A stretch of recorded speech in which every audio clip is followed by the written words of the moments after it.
Okay. There we go. That should be set. I'll put my phone over here in case it goes off or something like that. There we go. That. Come over here. There we go.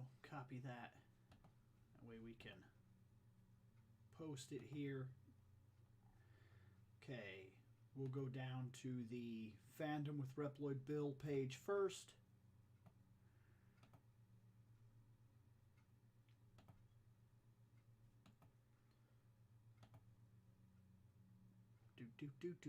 Waiting.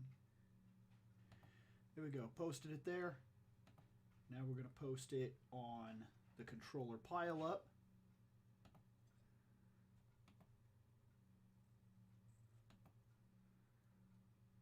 Paste. And then we will post this on Fandom night. And then we are good to go.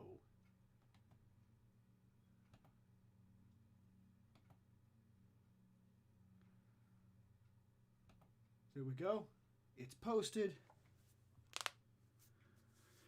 And let's give them headphones. All right. Yeah, I am somewhat going pretty hard on the streams. I can't work. Got kind of screwed. All right, everything's set up. Got everything ready here. We are moving towards the last gym. That's, well, okay, the 7th gym, not the last. We're not there yet. Let's see here.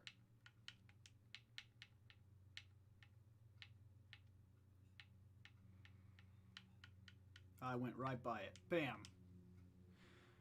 Okay, we're here. We need to go down so we can go across to the islands.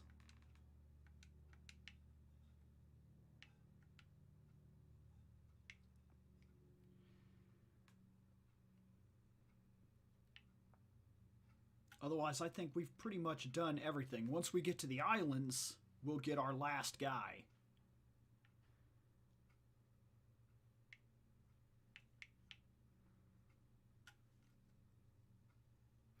But yeah, so here's what happened.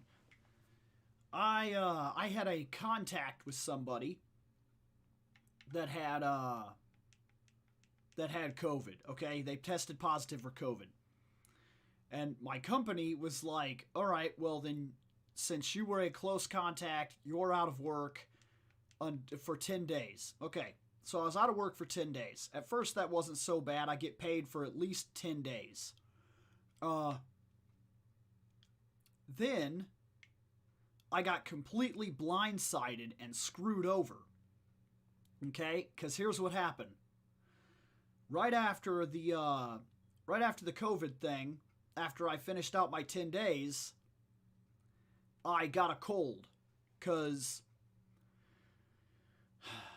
my ex got a cold, and then all of her daughters got a cold, which means my kid got a cold, which means my kid came here with a cold, and then finally my wife got that cold and I got that cold.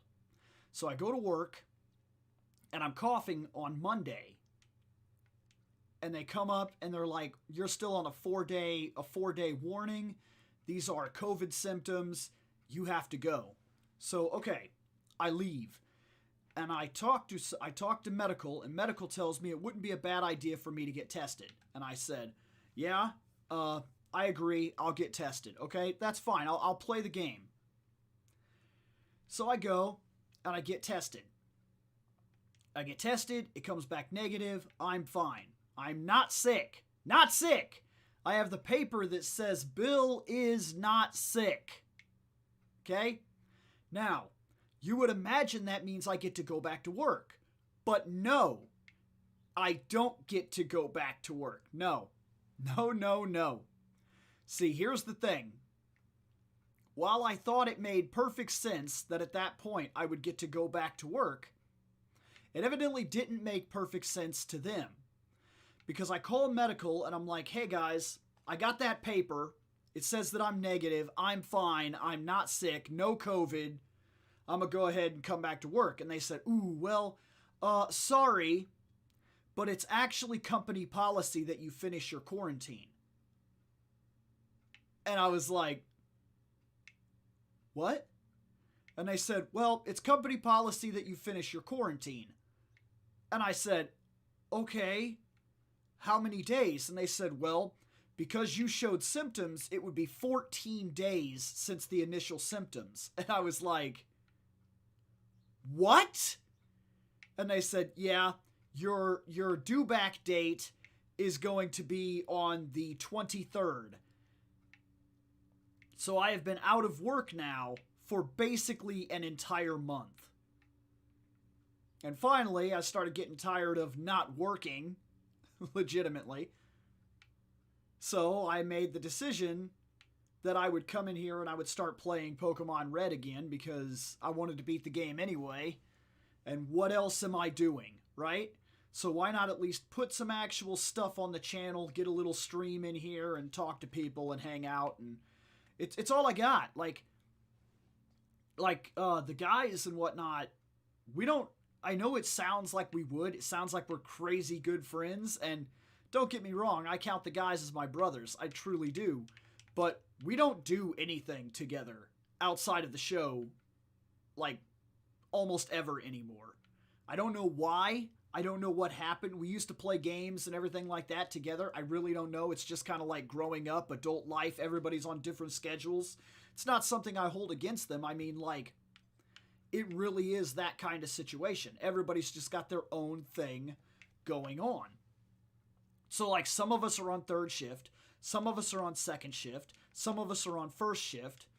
So, like, the guys that are on third, they're sleeping right now. So I don't do anything with them. Or rather, they should be anyway. They're mostly getting ready for sleep by about this time. Sometimes they conk out around 12. You get the idea. The other guys are going to wake up and they're going to go to work on second shift. And then there's other guys that are currently working right now. So, like, either way you slice it, either way you look at it, I kind of end up in this weird situation where, like, I'm just kind of sitting around alone without anything to do until the 23rd. Like, that's it. And I get on like the Discord from time to time, but I've noticed that that's been strangely, like, I guess I don't announce it. I don't say, hey guys, I'm in the group chat. But I'll get on sometimes and I'll just be in the group chat, just be in there waiting, seeing if anybody's doing anything. That hasn't yielded any kind of serious results from anybody. It's just kind of wild. It's just a lot of me just sitting around. And even my MMOs, I don't know why. I don't know. I would play like an MMO and get like some outside of my friend group friends or whatever and try to find something, but then I don't stick to a schedule like that. I don't do the whole raiding and all that other crap. So like if I get involved with a group like that, normally I don't stick with them very long because I have a fairly busy life. Even now, you figure I'm doing this, but today I have a video to post. I very well might have another video to script actually, because I gotta get another countdown ready for the top 10 Gen 1 guys that I'm gonna do. I have to pick up my kid today, which means I'll have to take her home today. And I'm also supposed to pick up my mom today, and I'm supposed to do lunch with her. Like, my days are fairly busy. Like, I find spaces in between here and there that I can do something, but my days are fairly busy. So there's just, yeah, there's nothing to do. So I was like, I'm going to stream the shit out of it. So I don't know what else to do. And that's why I'm here. That's why this is happening.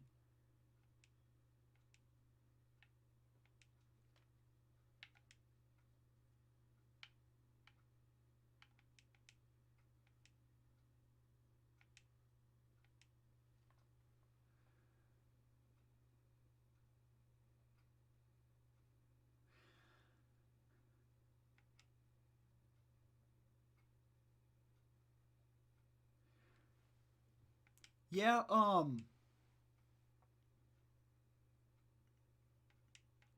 the chance that they would extend my quarantine comes down to if I go back Friday and I show any symptoms whatsoever of COVID, they'll put me out for another 14 days.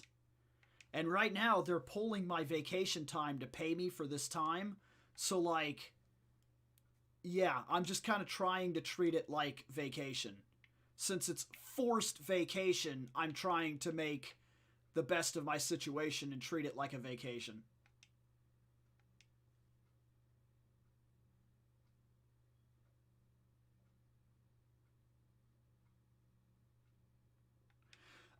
I actually, the Gundam thing is something I do want to do, and the thing is, I was gonna just do it here on this channel, but like, I'm having trouble, like I said, I can't seem to get the group together outside of the one filming day. So it would just be me, and that's not something I want to do.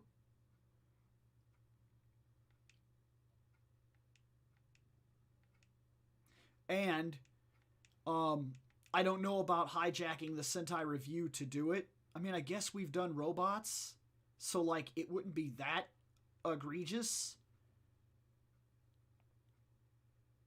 But yeah, that's where I currently am with that.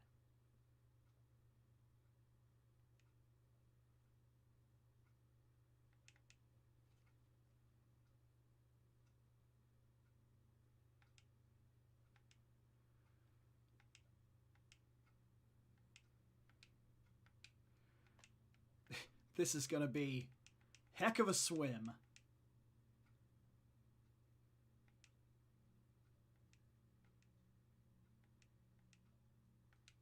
It almost seems strange. Like the gym right before this is sporting guys up to level 38, but like you get in the water here and everybody's like in their 20s. Like there's literally zero chance that these guys have against a freaking evolved Raichu. Like there's no way.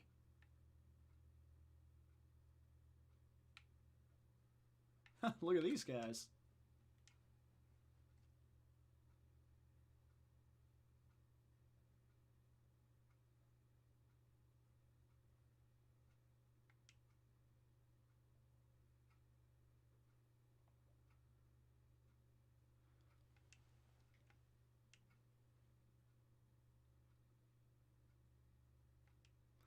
I mean, it's not impossible, but I do like the idea of having Gundam episodes. And that's the only thing that's really stopped me. Like, I could do that. I could just get on and hang out and rate Gundams and talk about it and shit like that. And that's not a bad idea. It's just I really like the idea of having some more episode content.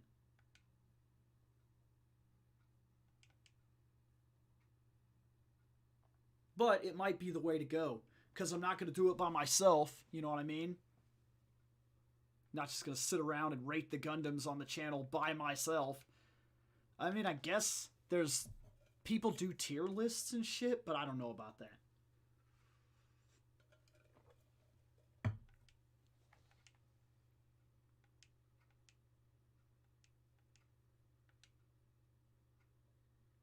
Holy shit, look at that thing.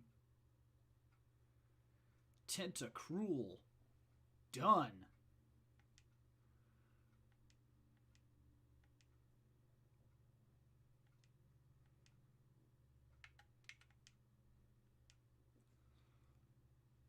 Just a group of swimmers. Just take them down. What?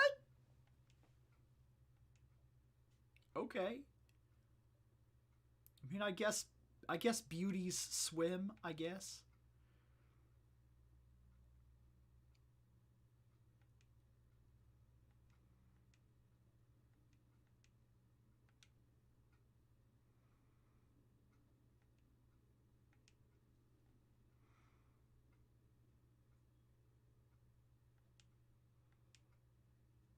Oh yeah, there's a crazy amount of great looking Gundams. And I'm not just Gundams, there's mobile suits that are absolutely amazing.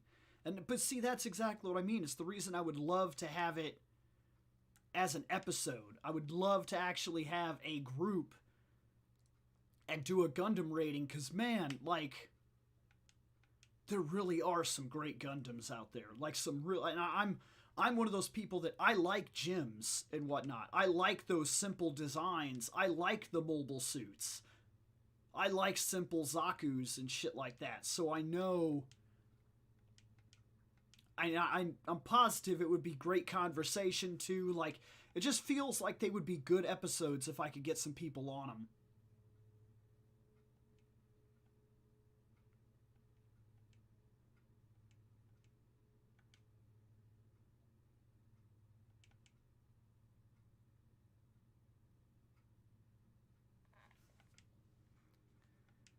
But I've seen that Seth does those things. He just gets in and talks to everybody, and he posts the episodes. They're actual streams, they're episodes with him. So maybe I do it that way. Maybe I just have to let people know that they would be, like, you know, on camera. I did. I saw that.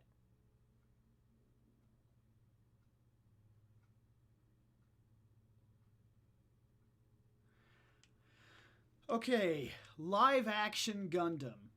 I think that we're at a point now where it can easily be pulled off.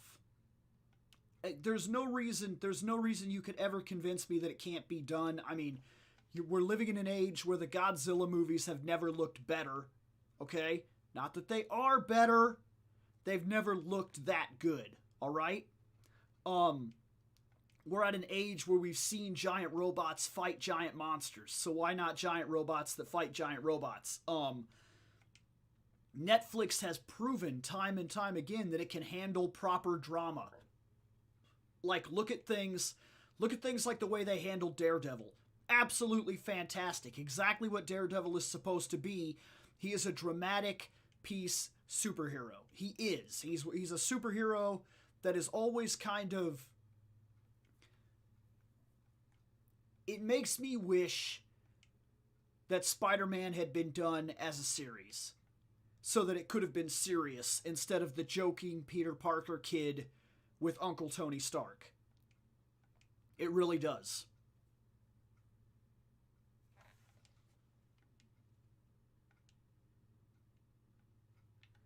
And so we're living in an age where it's been more than proven that we can do a Gundam series. There's no reason, literally zero reason, that we could not do a Gundam series.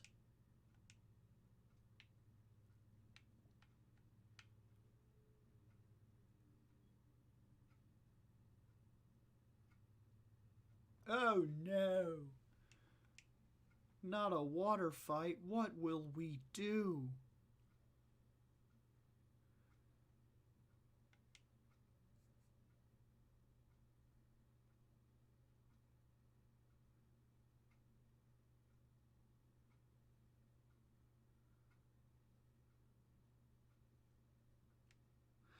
Oh, I actually go Federation on terms of the ships. Now, I don't hate the designs for, like, the Musai and stuff like that, but to me, just from being the kind of person that watched Star Trek and saw the flaws in their own ship designs, things like that neck and everything, that's a good way to guarantee that your ship isn't going to make it. Like, those arms are just these flimsy things waiting to be shot off. And it's because of that I would definitely lean towards the Federation ships, which they seem more real to me. They seem more like they would hold up in a type of fight.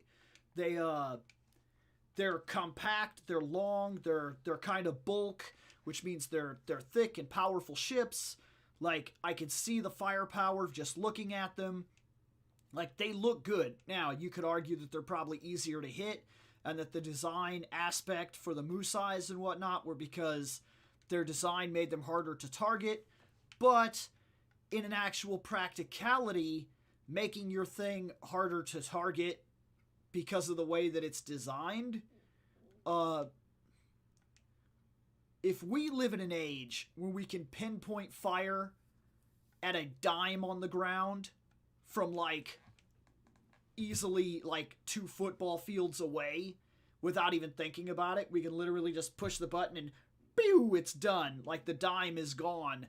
Then you're not going to tell me they can't just in that age blow the the neck off that ship or whatever. Like it's just ridiculous. And I realize the Minotsky particle changes warfare as we know it because it takes it back to a time when we had to aim everything manually and whatnot because the way it messes with radar and everything. So yes, the Minotsky particle changes the game. And it makes it a very different kind of fight than we've seen in our lifetimes. But I still have to say you get somebody that's good enough on the guns and they just blow out the stilts. Like the design is poor in terms of taking hits. I feel like a Federation ship could take more hits.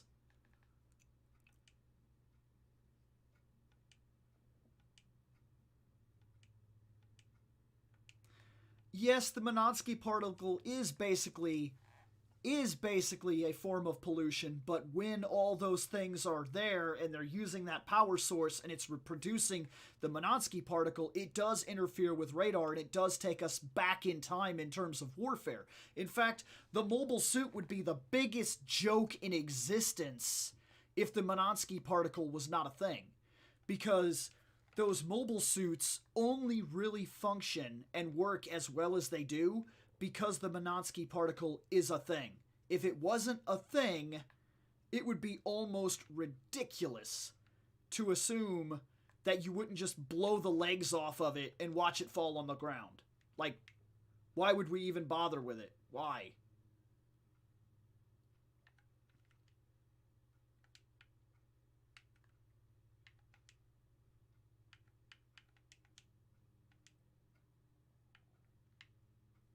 I'm gonna fight this guy before we go in.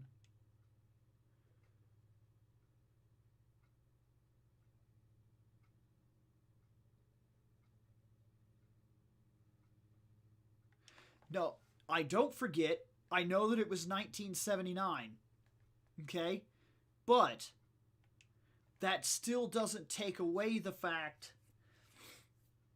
that even then we were already developing technology and the way that technology was moving, even in the 70s, as fast as we were developing, you have to understand that if you're just looking ahead, and especially if you're looking ahead to the point where mankind has built the colonies, like the amount of technology and prowess that we would have by that point, it makes me feel like there's no way ever that we could have believed the mobile suit would have been a viable thing. But the Minotsky particle makes it a viable thing. Because the Minotsky particle changes warfare. And all of a sudden, something that moves and ducks and dips like a man and moves incredibly fast and is small and hard to target, and all of a sudden it's on top of your ship and it's shooting rockets, or it's cutting through the hull with like a heat hawk, like, holy shit, like that thing's impossible to hit because now you have to aim manually, you have to fire ahead of it, and it's not an easy task. And like that changes the entire prospect of that warfare. So the Minotsky particle is what makes the Gundam possible. It's what makes the mobile suit a viable thing in combat.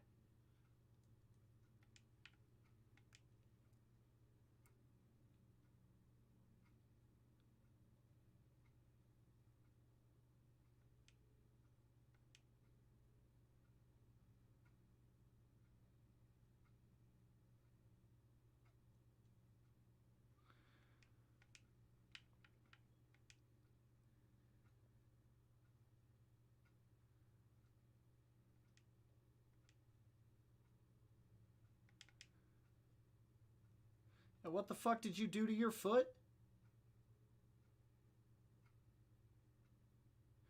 Oh, you're back in that there beautiful, beautiful labor force. Yeah.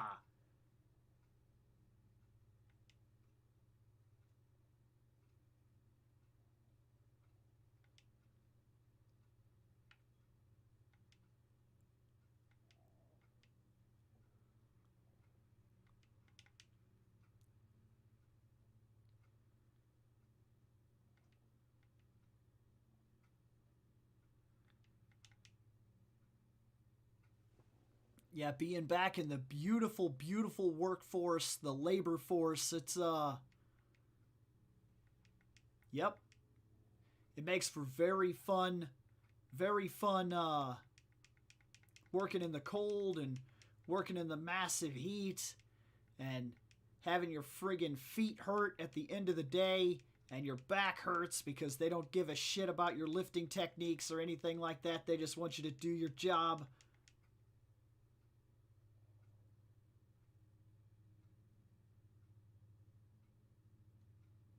Why do I think mobile suit explosions are pink? Uh, Mononsky particles. I mean, it's simple. We don't know what that energy is necessarily, and we don't know exactly what the effects of that energy are. So like maybe when lasers and shit like that, when they do explode like that, maybe it's like that. I mean, Star Trek originally the phasers and whatnot were like blue, and they caused these giant blue explosions. Then later on they were like then later on they were red and they caused reddish explosions. I mean, it's I tend to think it should be more along the lines of like what we see with oh damn it. I tend to think it's more believable in terms of like a Star Wars where the little green laser hits the ship and then it's an actual explosion from there, but hey, um it's their fictional universe, not mine. So, I mean, I just kind of go with what they think is real.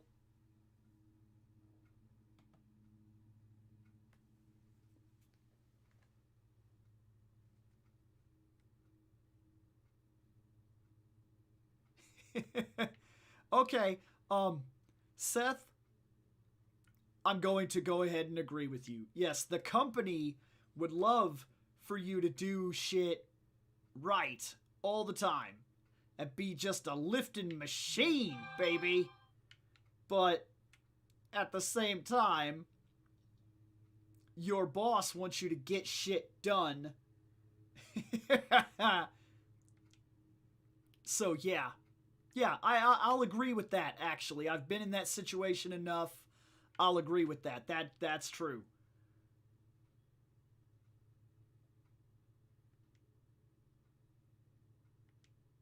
With the latest known suits, are we putting the original Char in his Zaku too and taking him up against full frontal? I mean, like,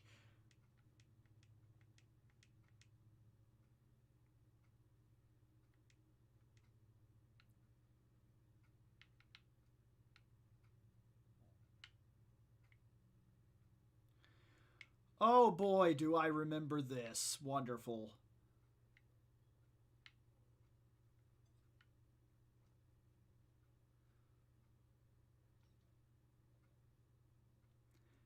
This is not my favorite part for absolute certain. Boom.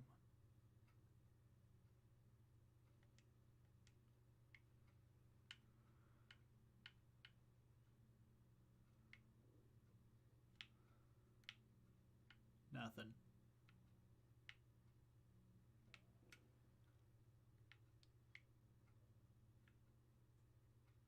Okay, there's a rock.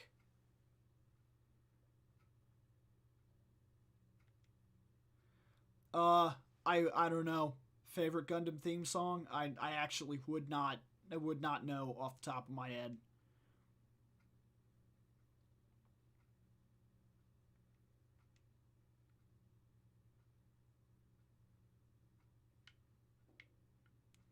There's no hole for that rock.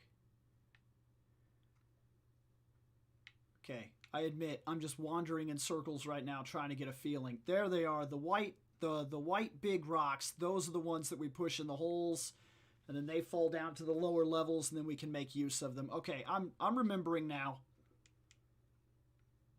It's been a minute since I beat the game.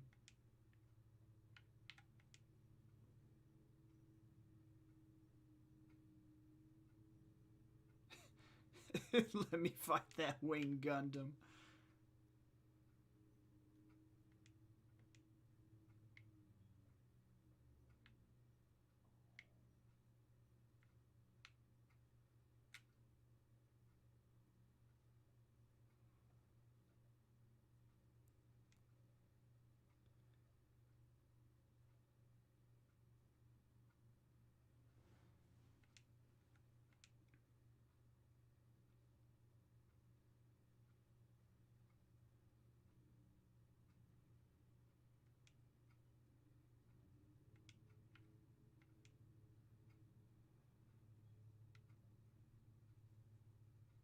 Oh, well, I was just talking about how I'd like to definitely get those Gundam not those Gundam reviews.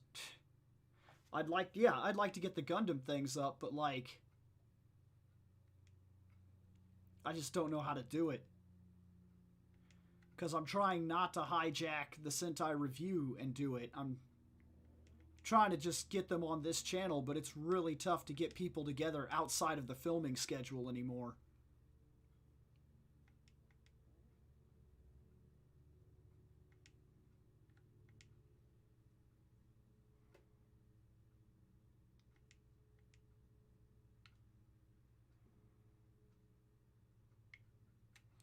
Okay, so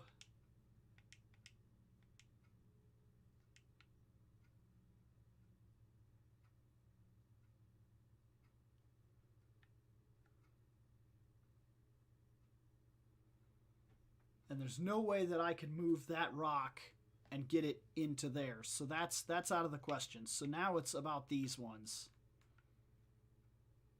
And I screwed up.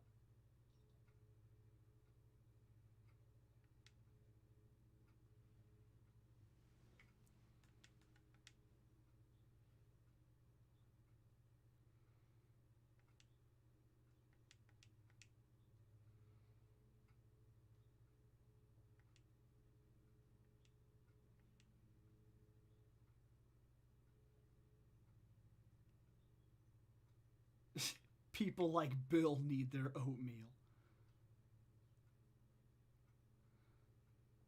Man, do I have a repel? Because this is going to get really old really fast.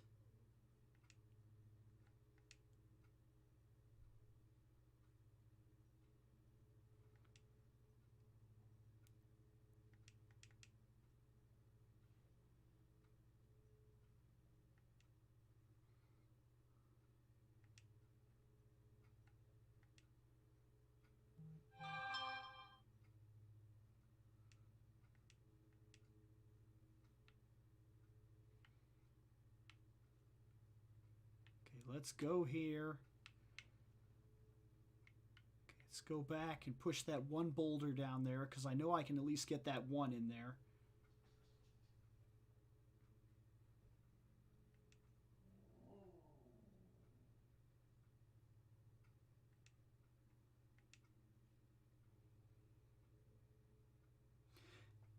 Actually, I can't have cereal or oatmeal.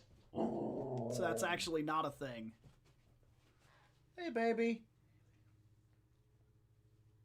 What are you coming here growling about, huh? Huh? What's up, Lexi?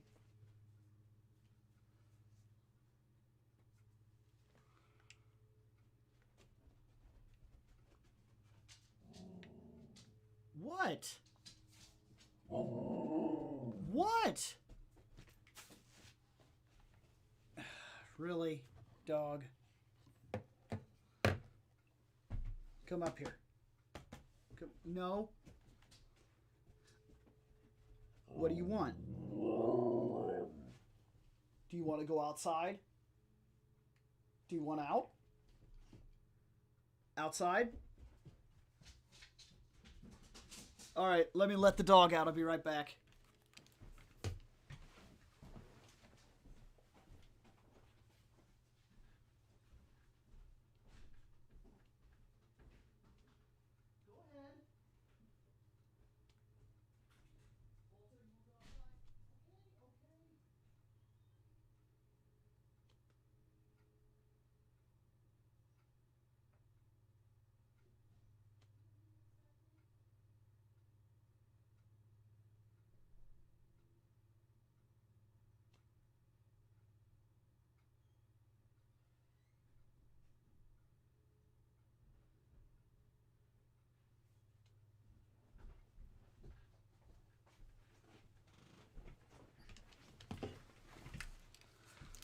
Okay. Goofy dog. At least she's comfortable enough now to actually tell you what she wants. She was barely making it here for a while when I first got her. She was very...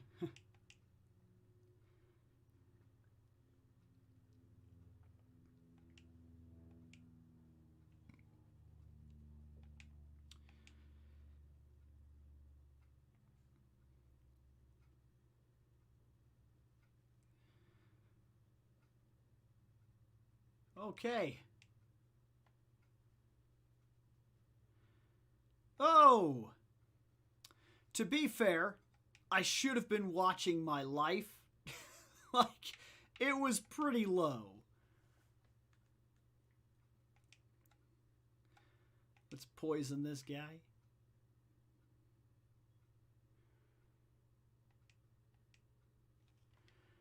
Okay. We are carrying revives this time, so let's get him back up, even though he's not going to be doing much. Let's drop that potion on him. And let's move him out of that spot. We'll put Petals up there. Petals can run the team for a minute. And on top of that...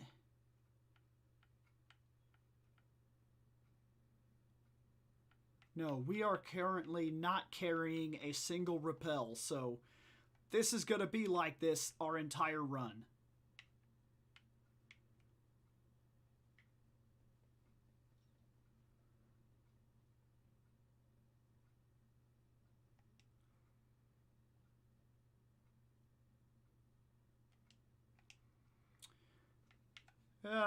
Let's see, what kind of damage does this do?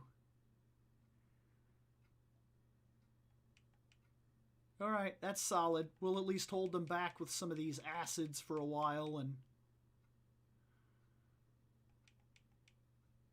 Ow!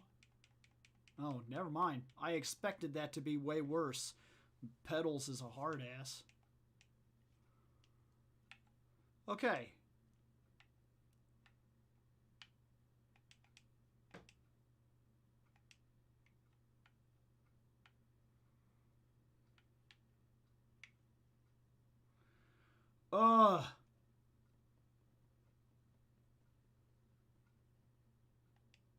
I do. I have 3 candies I'm currently pulling around with me.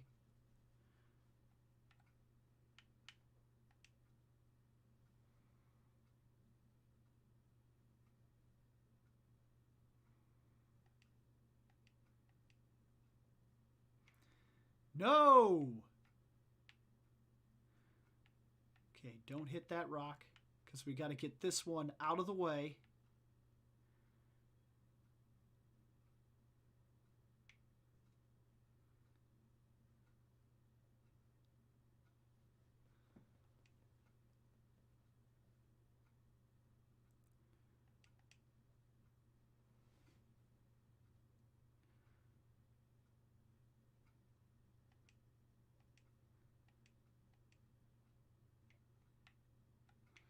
All right.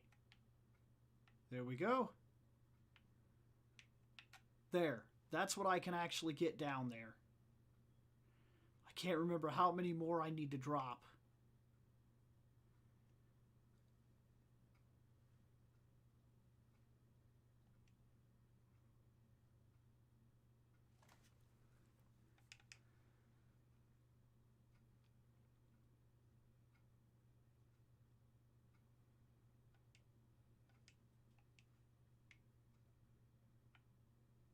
Okay. Yeah, now what I was going to say, I actually can't have cereal, and I can't have cereal or oatmeal. So, oh shit, I'd forgotten about that.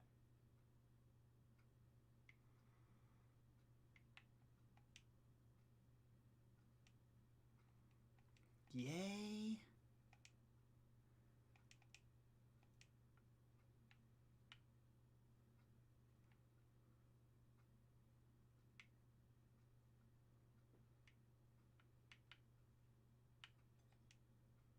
Ugh. Only 4, huh? Okay, well, we've done 2.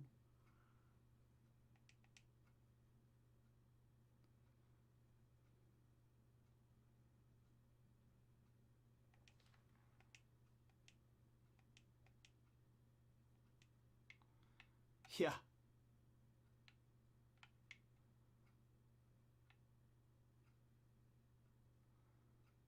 Okay, I guess we're just gonna jump in that hole then.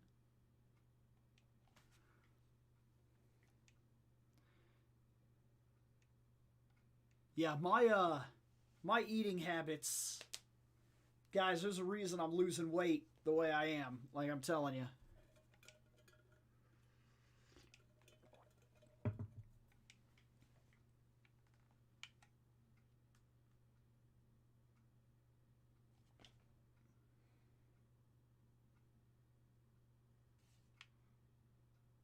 That was ass.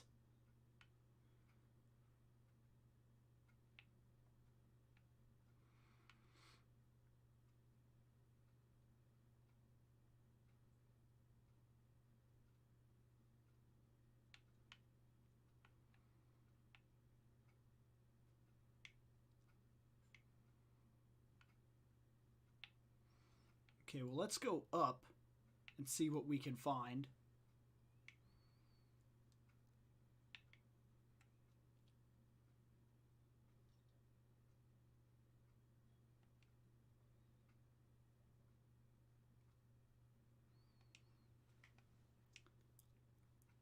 It wouldn't be the worst idea ever to just go to pallet and swim down.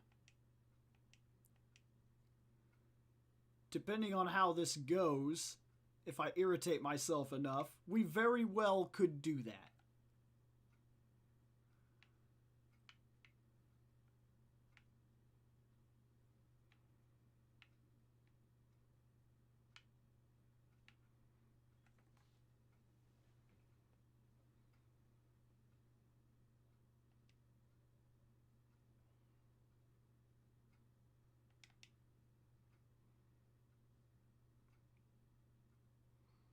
I would like to say I could use this experience, but like, the next gym is fire.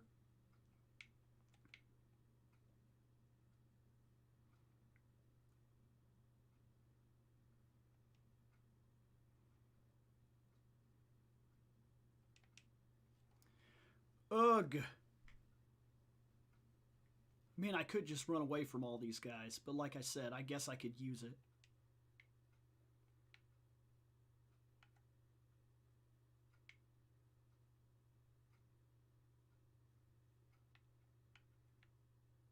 Okay, so we're gonna go up again. We'll go up there and see if there's any rocks. Ugh.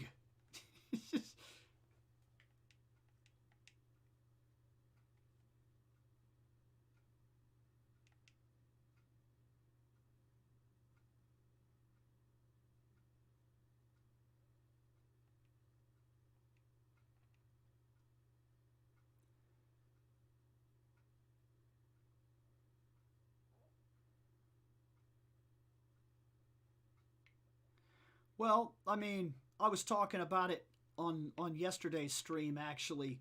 If you'd reached this point where you'd actually created these kinds of creatures and whatnot, like most of the stuff that you see as necessity would go the wayside. It'd be done. Like when a Pidgey can just fly you to anywhere in your frickin' area, in your region, then like public transportation becomes a lot less viable, especially since there's just Pidgeys everywhere.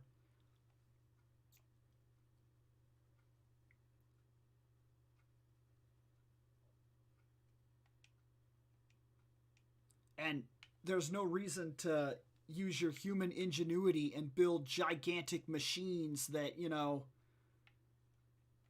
that take care of things, because in all honesty, like, what's the point of building a machine that could tear down a house when quite literally,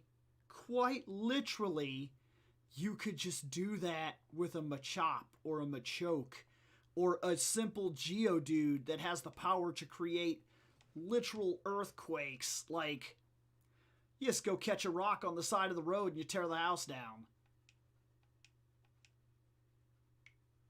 There's so many things that this world would not have needed, because so many things are created out of necessity. Even your common weapons, like things like guns.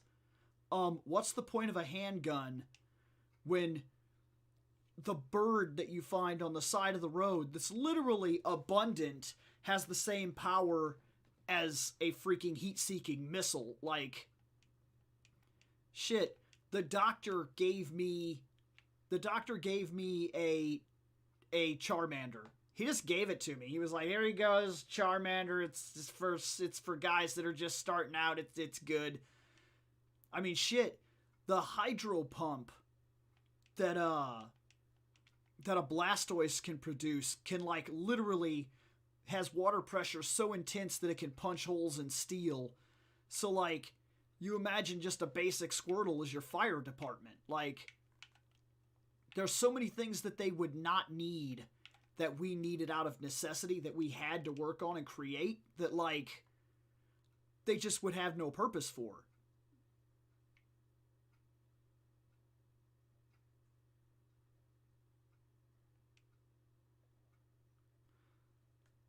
And then at the same time, like Seth said, they did still, for reasons unbeknownst to me, develop trains.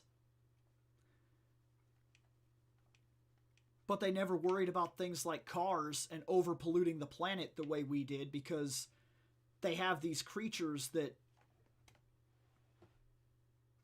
kind of take care of that stuff for them.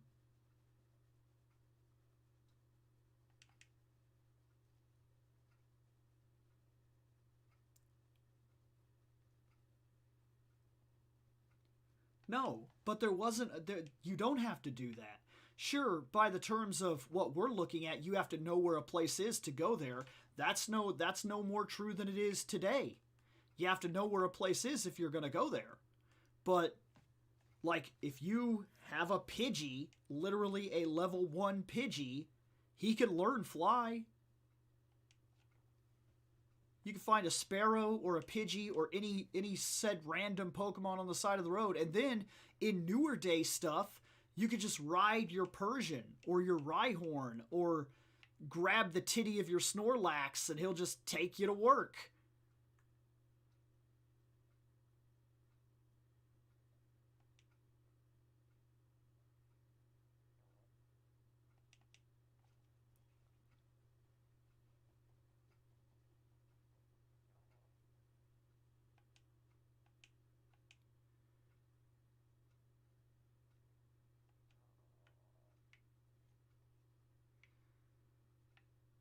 There is a fundamental uselessness in certain forms of technologies if these creatures really do exist. Like,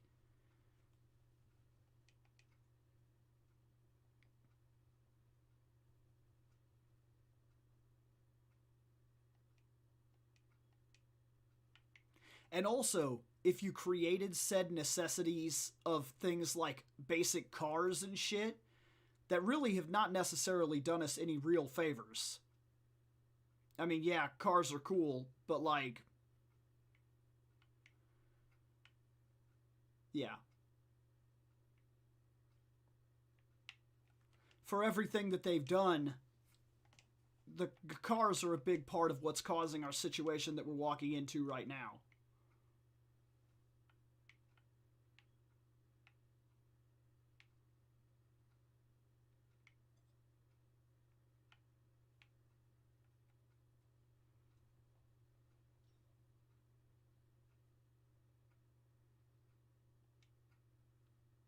Yeah, Pokemon is a giant sport in their universe.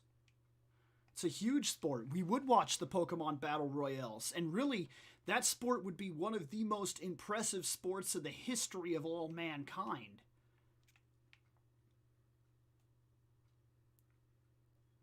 I mean, Pokemon races would be unbelievable.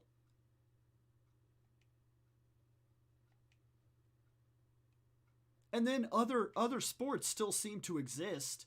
I mean, there's martial artists, so there's definitely things like the UFC and whatnot where humans are still testing their human properties, the rate of how far they can push their human bodies. And that's probably influenced by the fact that their culture seems to be about pushing themselves and getting better. And not just themselves, the Pokemon have the same attitude. It's about taking fights and getting stronger and developing, and whether you win or lose, like it's about testing yourself and pushing your own limits and figuring out how far you can go and learning all that you can learn.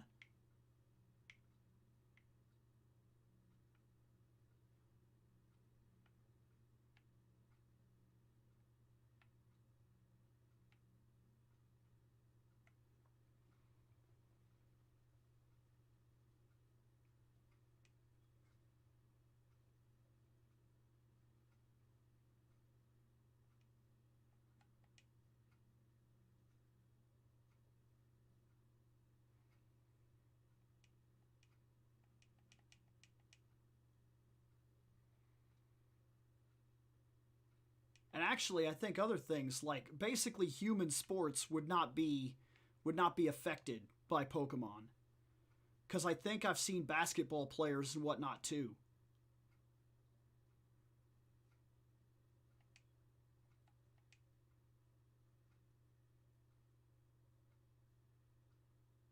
Yeah, I know. I'm trying to get to that level where I can push it down there.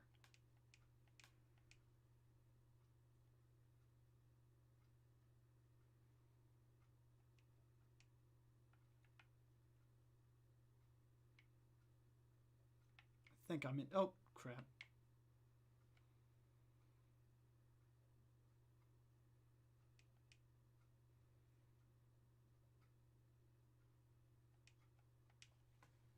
Oh, I did not mean to do that.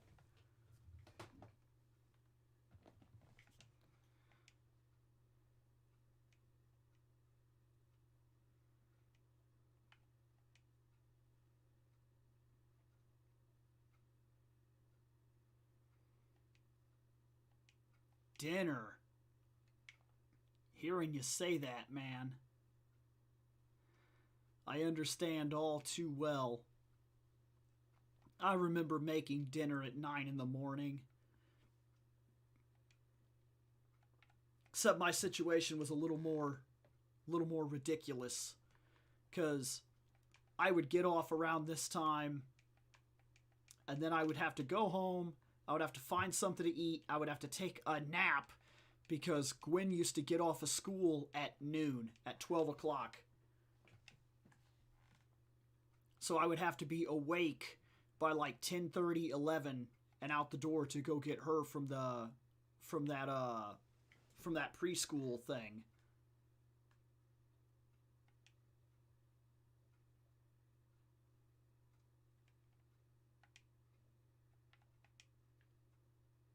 I never slept at all for 3 years. I didn't have any sleep whatsoever. It was like 3 hours a day if I was lucky. And it took its toll. That's what put me in the hospital, actually. It was specifically that put me in the hospital. Because at the end, I walked out to get my truck to go to work, and I got there and I was like, okay, time to go. And I remember I grabbed that handle and it felt like somebody punched me right in the chest. I thought I was having a freaking heart attack. It took me right down, literally took me to my knees. And I was like, what the fuck happened? It hurt. It hurt bad. I'll never forget how bad that hurt.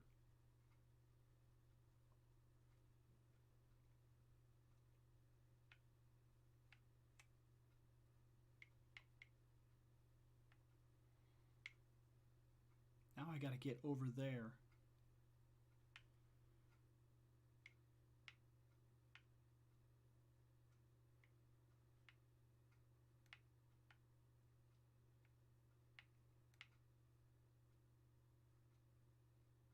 Oh, what's this? This could be...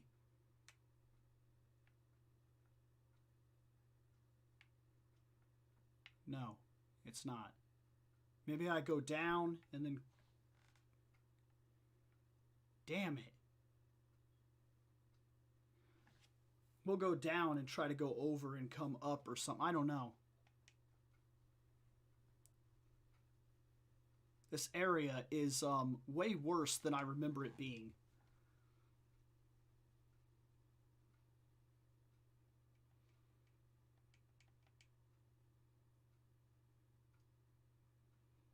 Just a mess of ladders. Okay, we'll go down a level, try to go over and find a way up.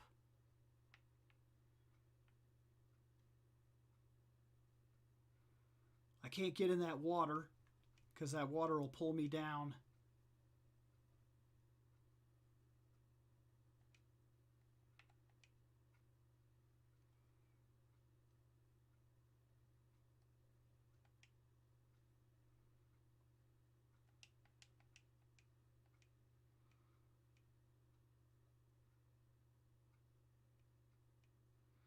I don't even know where the first floor is anymore, man.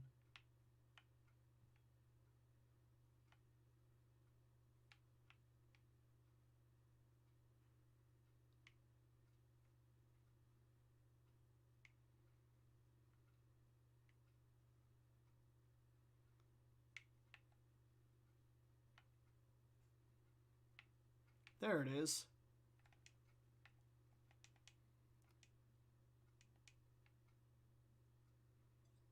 And we're going to follow it. Oh, well, I made the right choice. Kind of. Yeah, because now that's not blocked off and we can get over here.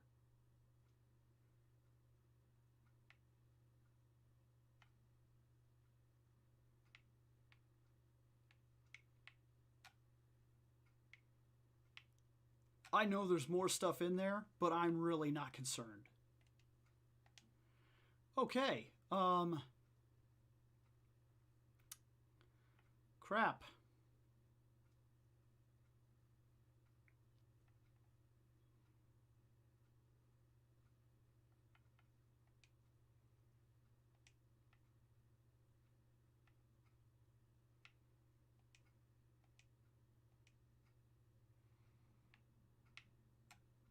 Ba-doo. Okay, let's punch this kid's Monty Pokes in the face.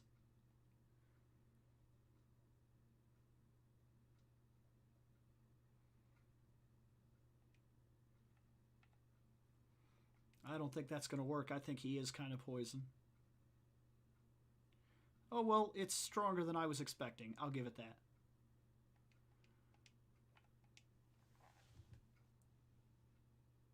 I mean, I guess I found a reason to have cut in the first game. It's still not great by any means. But, I mean, it hasn't been awful.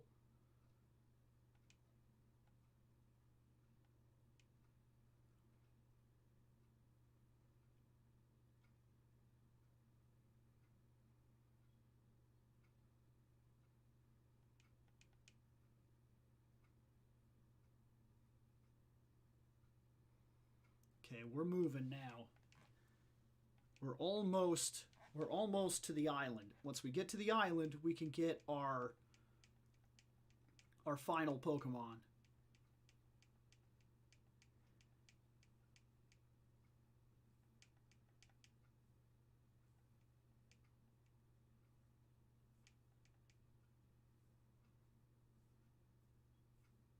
Do you remember which HM is fly? Is it 2?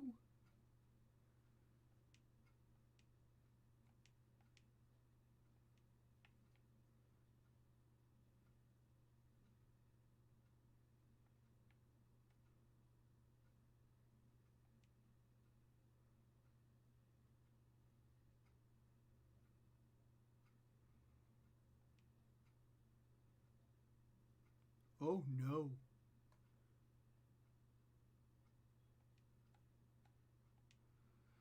Three more of those.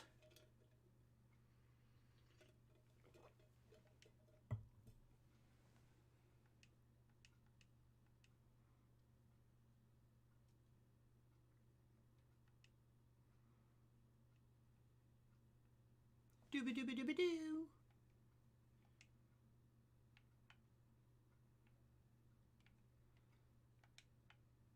Fisher dude. Rode my bike.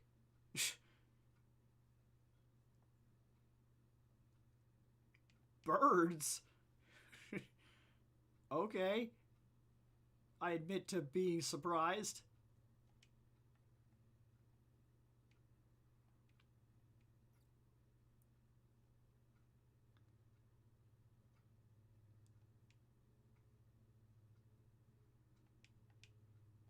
Oh, I already have it. It's just, it's sitting in the PC.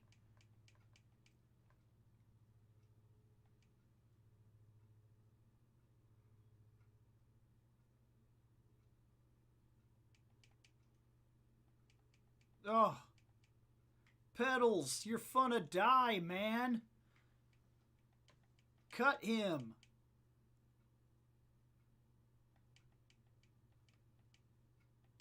Oh, yeah. Avoided cut. Pedals got the moves. Okay, we're going to switch back to gloves. This is an opportunity for him, actually. Especially since we're working on getting to that next punch. Which I'm in debate as to whether or not I should do it.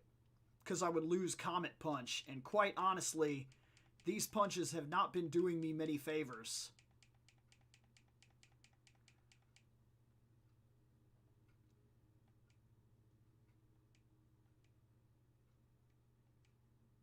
I mean, I don't know. Maybe.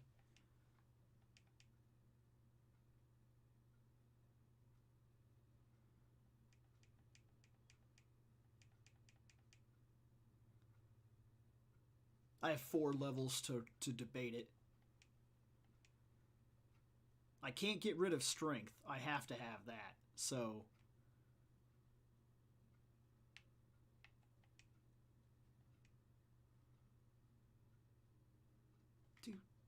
do, jiggy, do.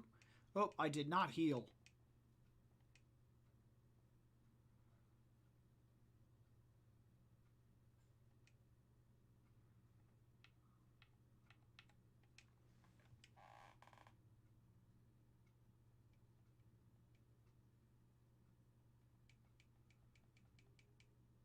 Butthole.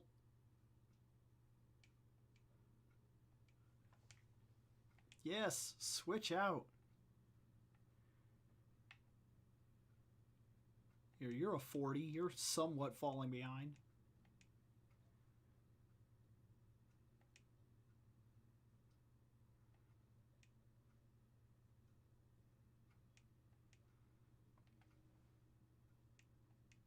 That bite is, it's weaker than I tend to remember. It's not a dark move yet, so that's part of it. And it also doesn't seem to cause flinch the way that it does nowadays. I think it does. I've hit a guy and had him flinch, but like, it doesn't cause it the way that it does nowadays. Nowadays, you can get into a straight up flinching frenzy with that thing.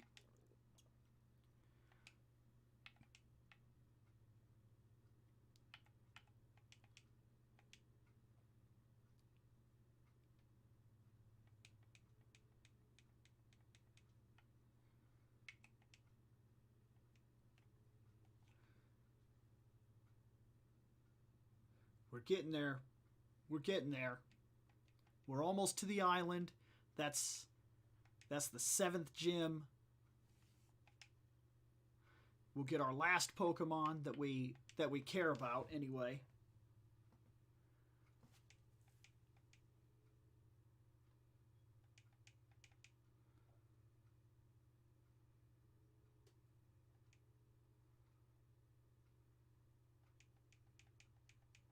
Is that Aura Beam? Is that ice in this game? I'm pretty sure it's ice back then.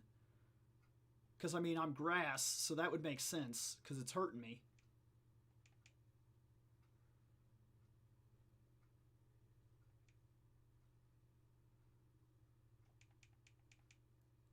It's not hurting me very bad. But I'm going to be honest, I don't remember, like, I've never actually used an Oddish all the way up through its line. The This Petals is fairly impressive. It's a good amount of life for what it is, and it's been pretty solid its entire run.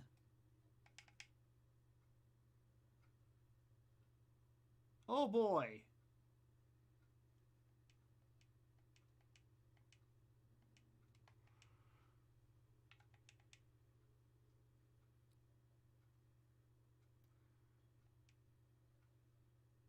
Yeah, that's not gonna matter.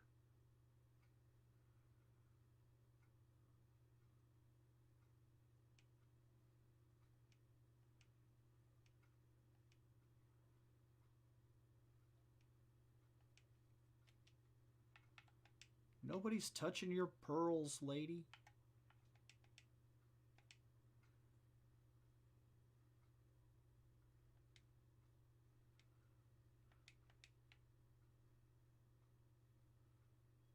Badoo!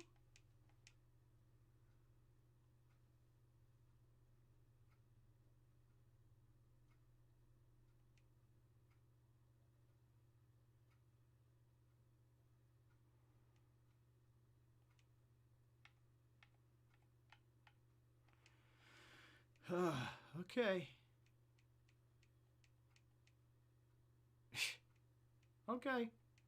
I can't fault the game for doing that. I've been doing it the whole game.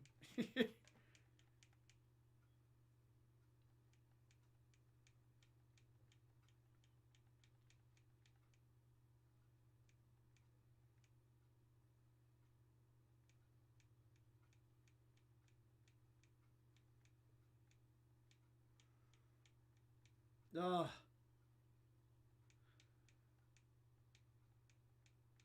Wake up, Petals. You know, in Pokemon Coliseum, your guy's not an idiot. If they fall asleep, there's actually a move that your trainer has. It's like call, and your guy just yells out, and the Pokemon wakes up. He's like, "Hey!" And it's like, "Oh shit."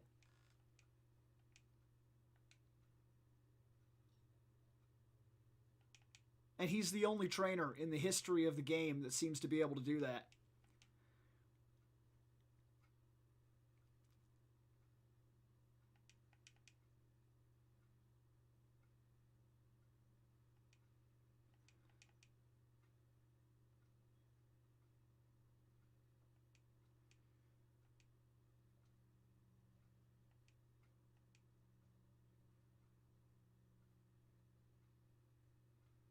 Made it.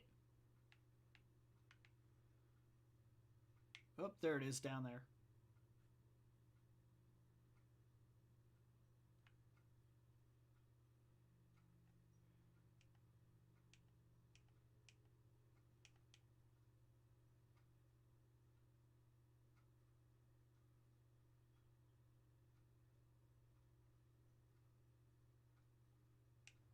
Yeah. Yeah, I know you could do that.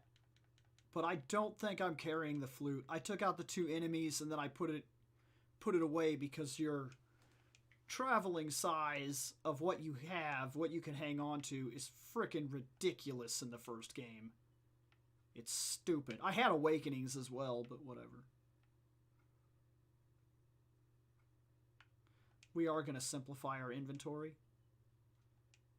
Because we have the full heals now, so like none of these are actually worth anything.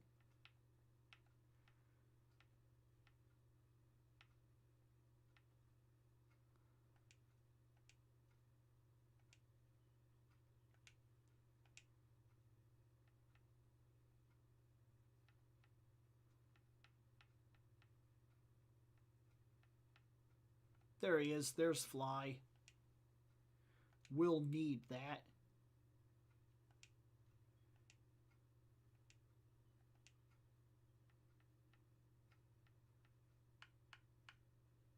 Ness goes into the deposit.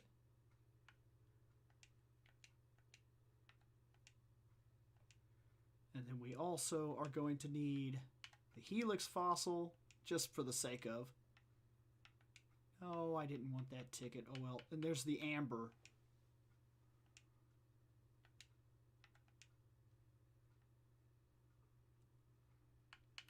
SS ticket can go.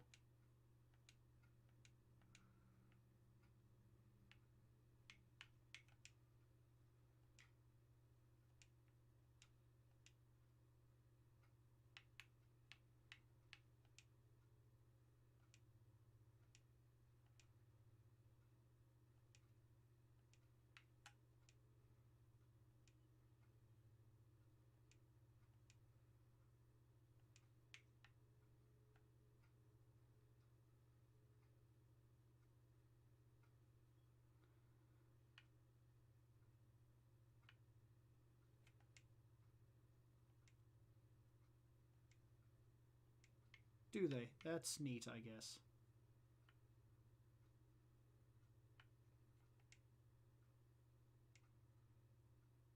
No.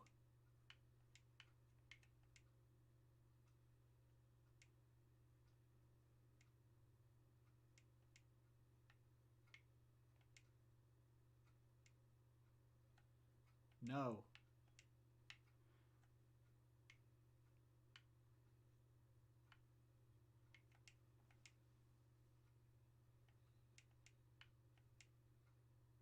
An amber pipe. Okay.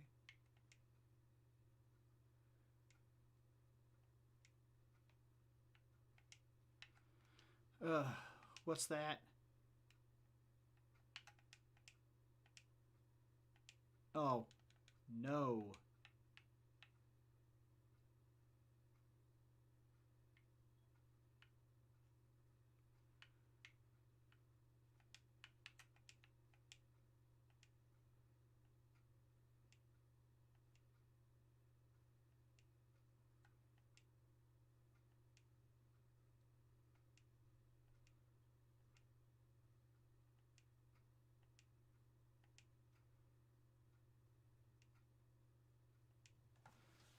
Okay.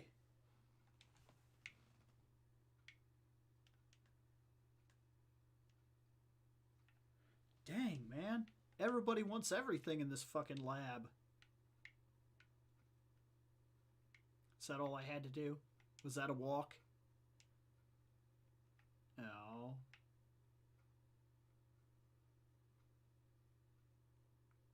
Oh, it's Zeo.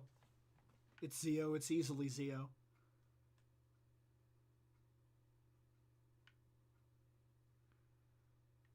There, I walked outside. Was that enough?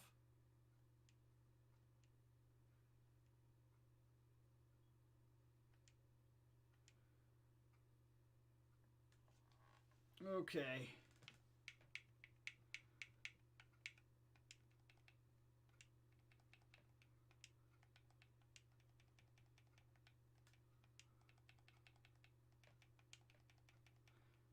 You're just gonna be Rockwing.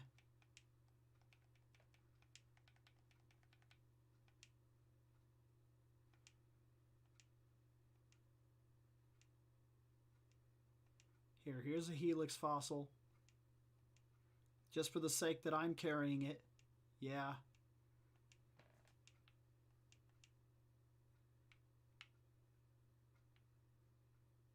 This does nothing. We're not going to use it, but I mean...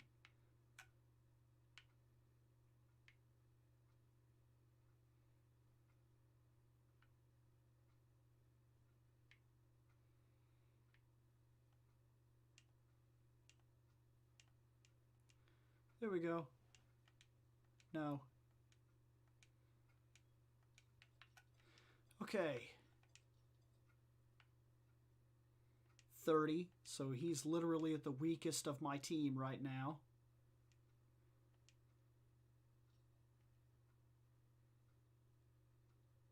Pretty fast. Yeah, decently fast, pretty high attack for 30. Wing attack and agility. And that is it. Let's give him fly, because of course we do.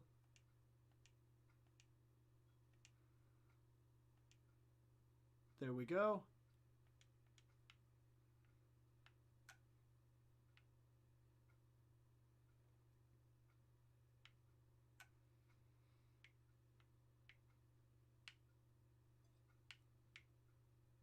Go put these away. and then we're set.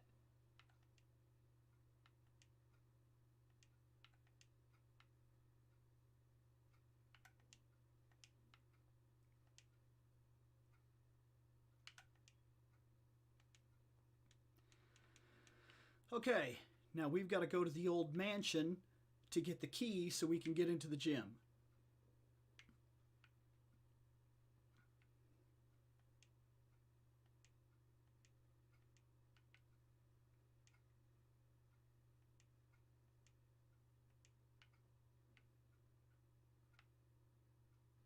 This is the old Pokemon mansion right here. We gotta go in and we gotta get the key.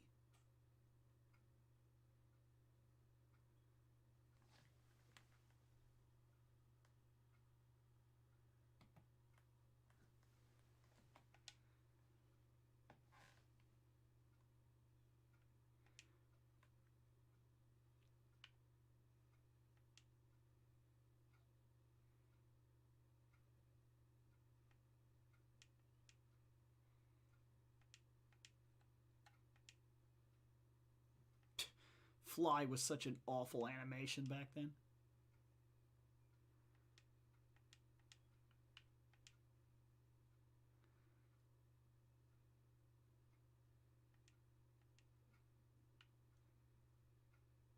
Oh, it's going to be an every couple steps thing, isn't it?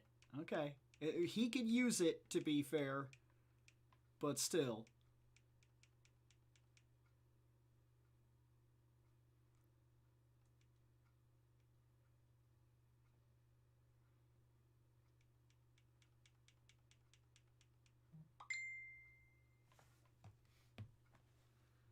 Doop, doop, doop, doop, doop, doop.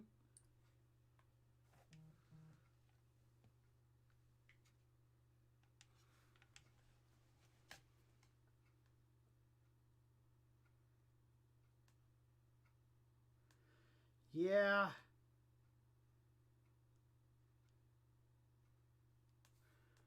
Yeah, I know, Seth.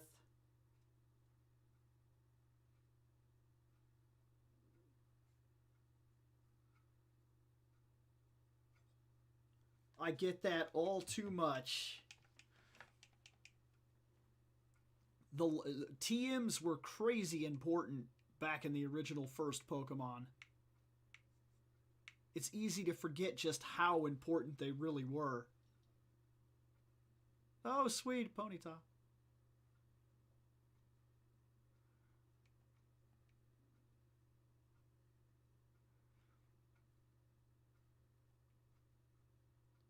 It won't take long.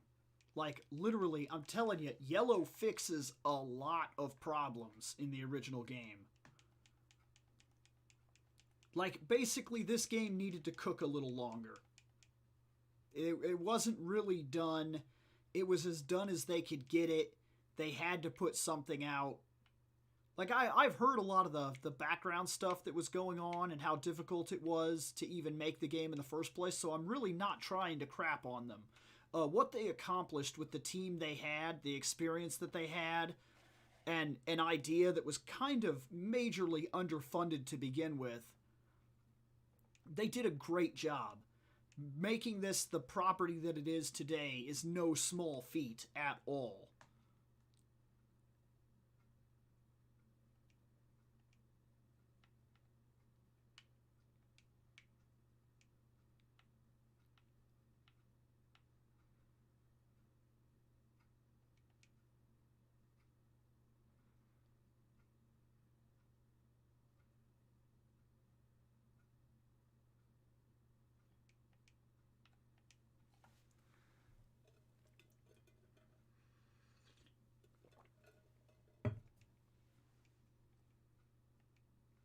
But the game, for what it wasn't fully tested. It wasn't done. Okay, let's put the rare potion. Let's put our potions up there, and let's check our full heals right underneath it.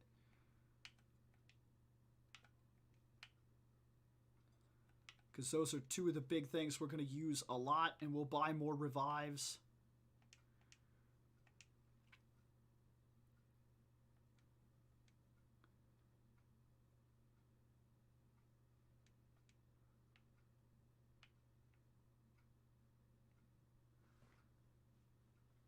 Yeah, I looked at it. It's not promising. But Aerodactyl himself is we need a flying guy, or at least I want a flying guy, and he's solid. He's so freaking broken. His stats and his typing for the time make him incredibly powerful. And actually, even today, he really hasn't been overthrown as what he is. Like, that flying rock is a marvel.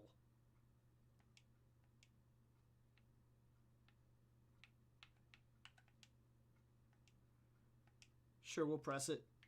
Who wouldn't?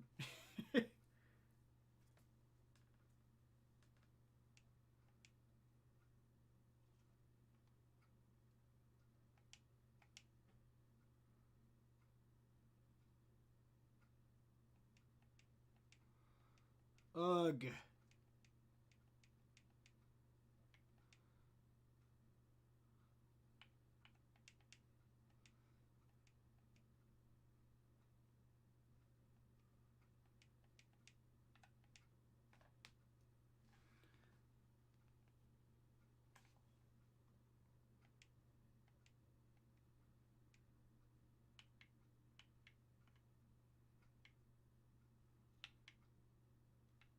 Okay, opened that door up.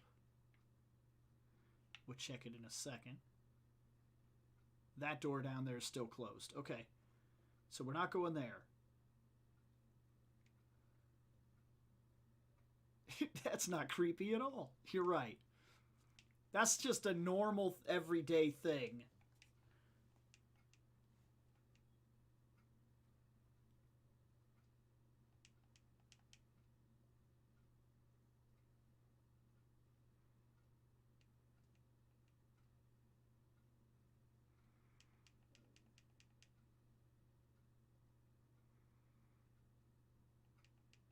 Ugh.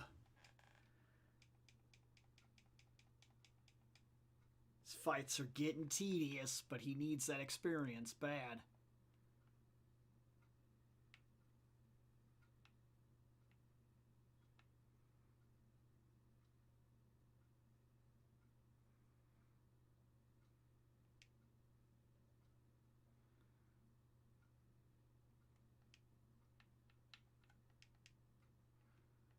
Spoopy.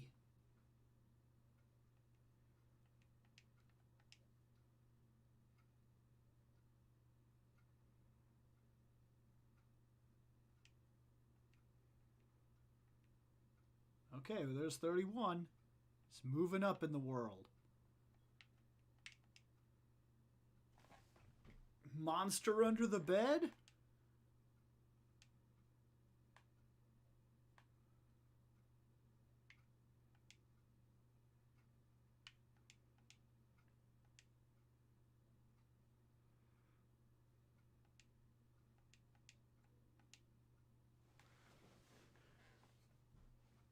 Boom.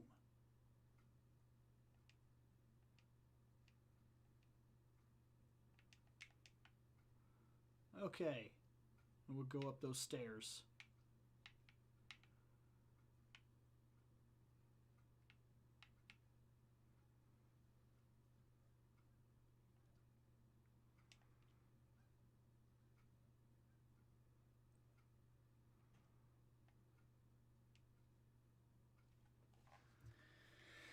Oh, man. Oh, oh shit.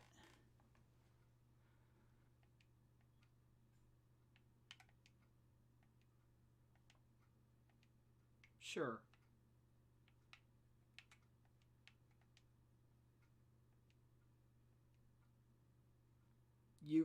There's just a staircase. Like, you just go literally right up from where we are. There's a staircase, and then you just walk straight out. Like, you're making it a much bigger deal than it is, Mr. Robber Guy. Also, I don't know what exactly it is you're robbing here. There doesn't seem to be much left. You can get some notebooks, maybe. I mean, I guess there's computer equipment. I see computer equipment. But I imagine that if the original scientist that worked here has been living here for decades, most of that equipment is probably pretty old.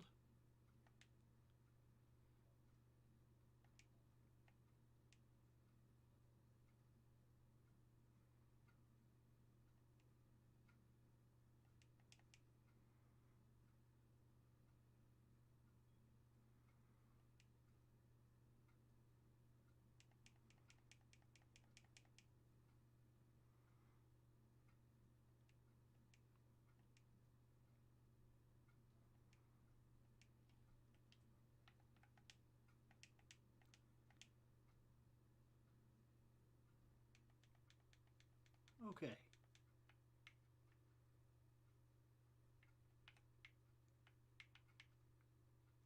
Okay, we can get in here. I don't want to do staircases or anything yet. I just want to check out the level that I'm on.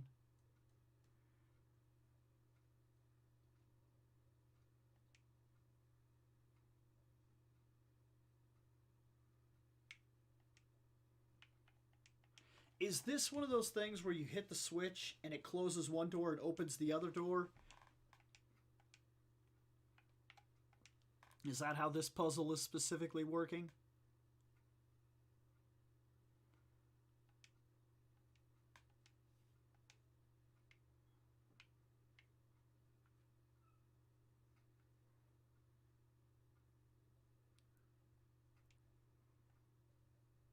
Growlith.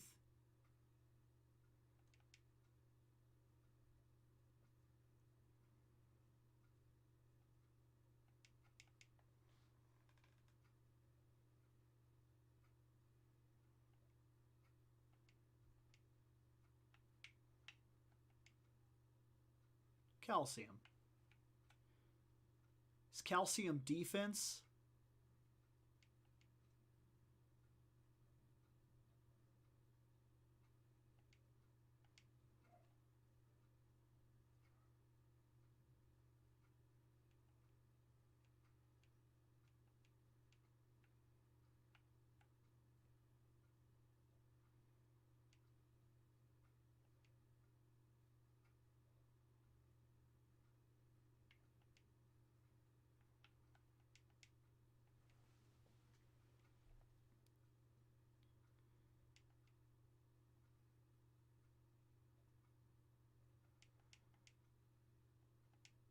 Either way, I'll just give it to the turtle.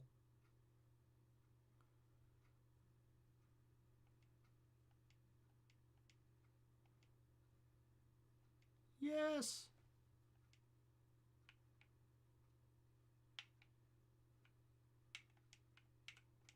Damn it.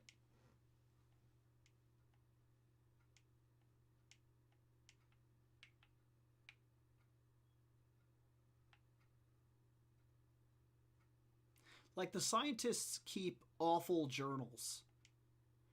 Like, they were just like, July 5th, found a Pokemon. Alright, that should cover it. Just in case we ever need to reference back.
Okay, so we're going to go click this button just to see something.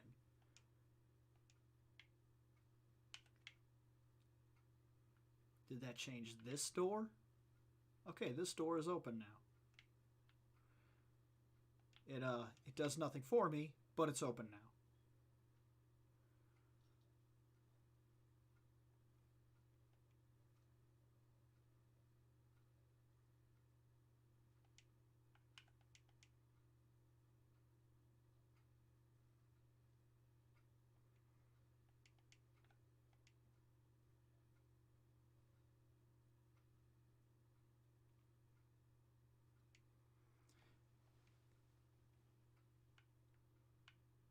Now we'll go down and see if that door over there open, because that one closed.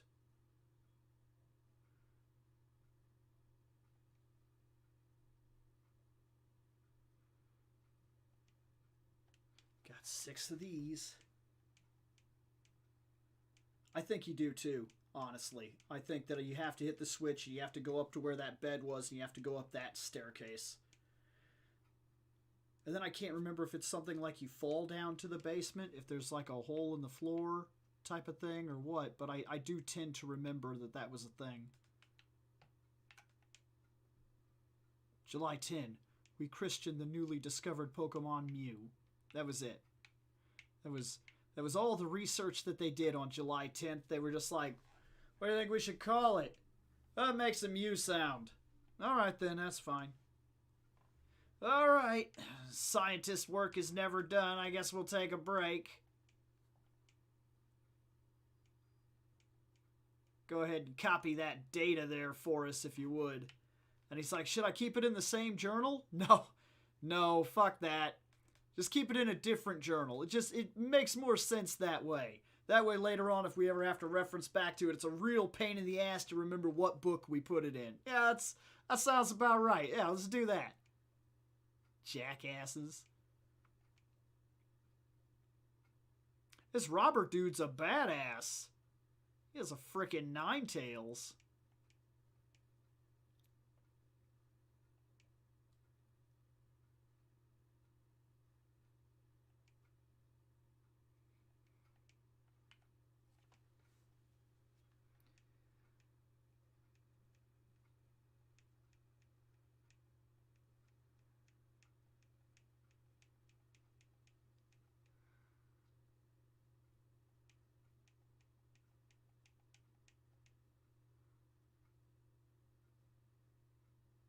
There you go. He was a good one. He was worth the experience.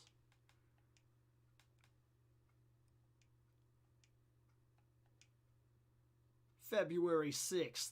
Mew gave birth. We named the newborn Mewtwo. They're like, holy shit, man.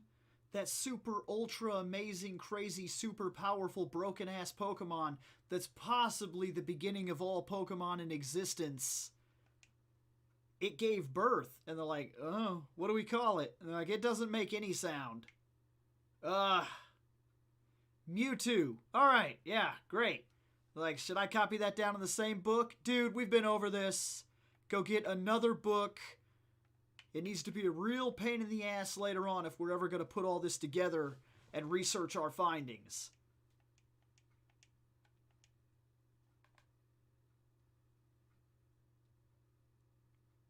Like, should we at least keep all the books in the same place? No.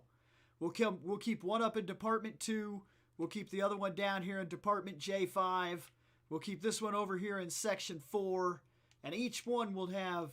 We'll devise a stupid switch system that closes one door and opens another door. That way, if you ever have to collect the books, it's a real pain in the ass of walking back and forth and gathering everything up. It'll be fine. Very Resident Evil inspired.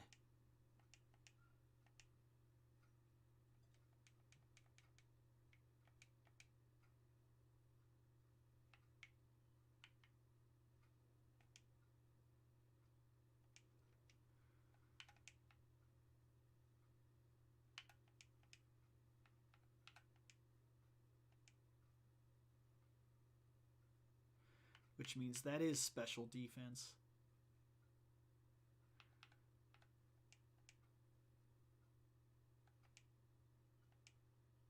Oh no, it was just special, which still works for him anyway, so.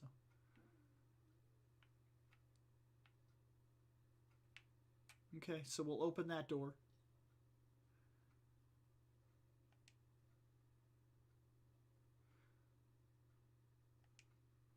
Okay, we're down to just flying.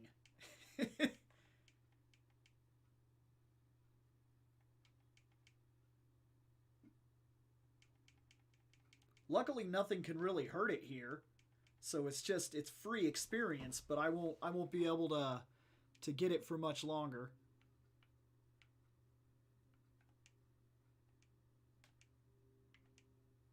All right, that one opens, that one closes.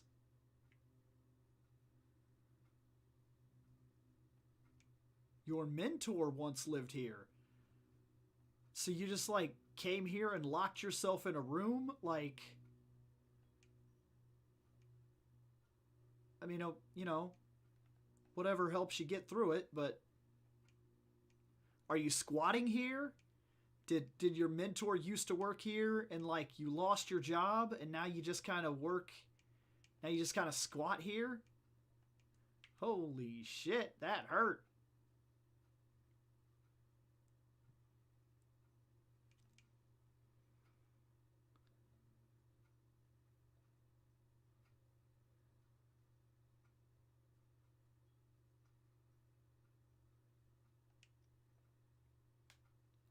Oh, the remake of Resident Evil? That's a solid ass game.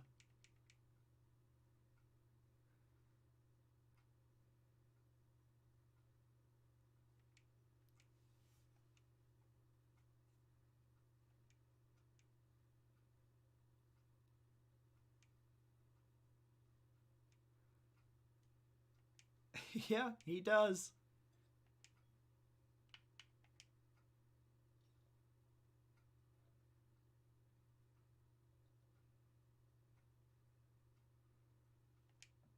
Okay.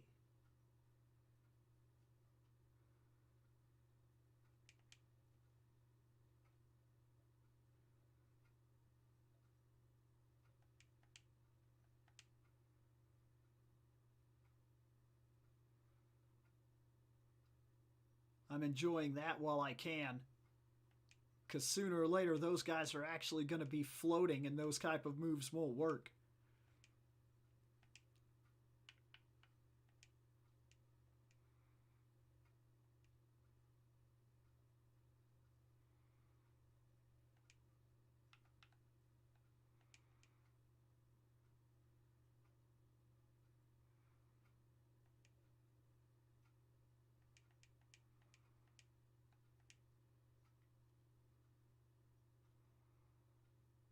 What are people on the island doing right now?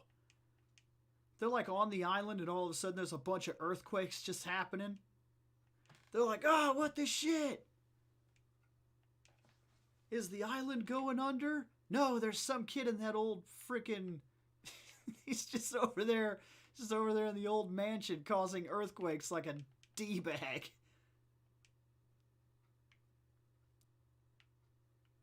Okay, I guess I'm just gonna walk out of this. That was the wrong one, I take it? That was the wrong one.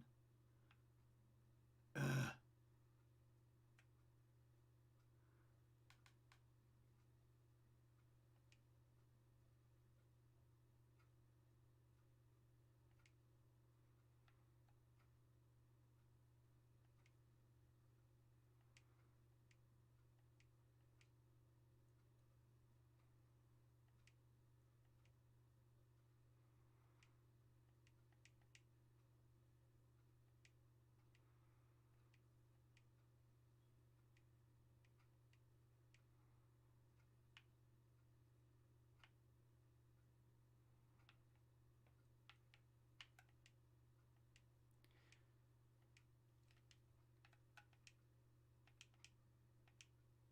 Boop.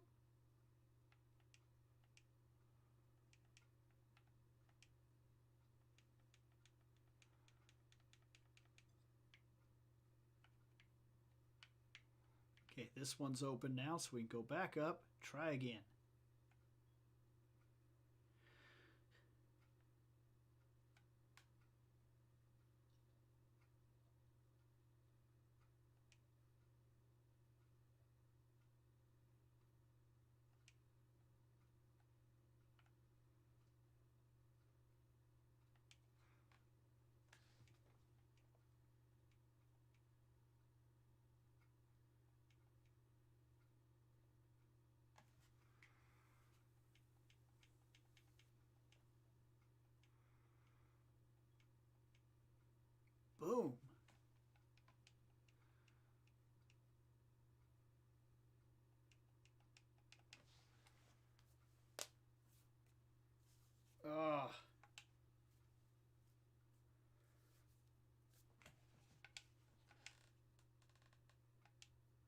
going to admit, I like this controller. But the Xbox One controller seems just a bit too small. I wish it was just like an inch bigger on each side.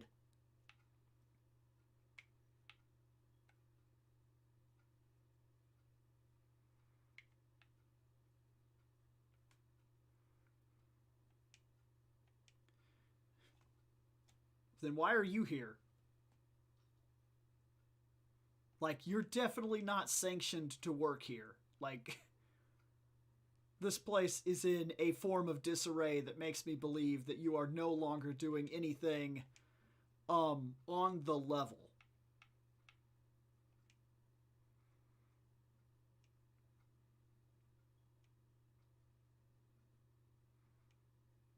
You would.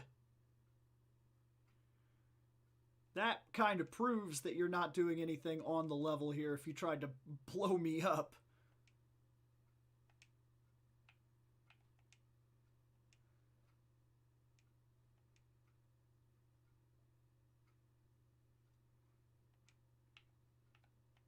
Fly!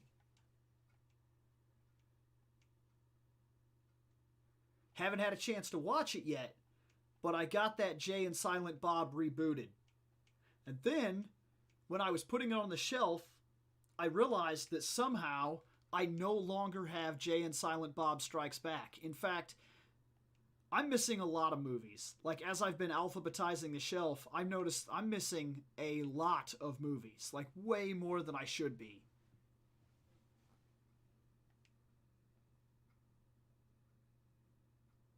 It almost feels like a box was lost in the move, like an entire box, like the original Michelangelo figure from my original TMNT toys. I have Leo, I have Don, I have Splinter, I have Raph. I don't have Mikey. He's gone. He did not make the trip. I don't know why. I don't know how. He did not make the trip. A whole bunch of movies did not make the trip, and a couple of games are missing that didn't seem to make the trip. And my guess is that maybe at the last second, but I thought for sure that I'd packed up boxes in advance this time. When I moved to the house, I don't remember packing things last minute the same way. We had to go back and take down the shelves, yes, but I don't remember it being the same situation that we dealt with before. I remember having a lot of that packed, and for some reason, I don't know. Yeah, I don't get it. I don't know what happened.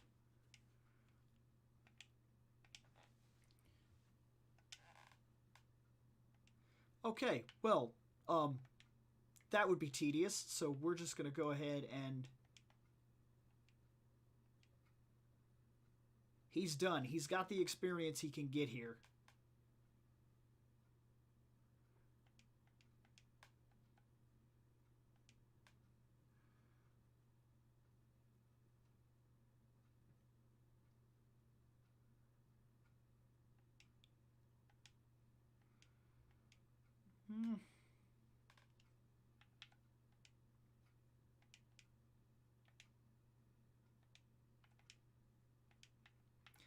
Okay, let's switch him.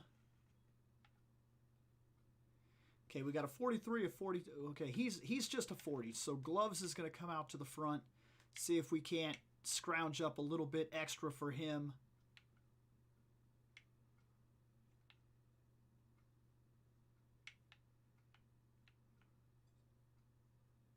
Okay, we can't get up there, and I don't see a statue anywhere.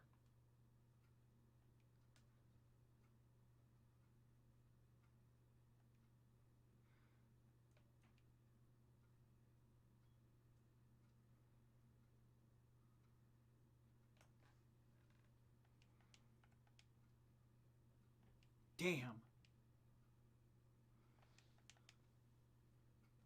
There we go.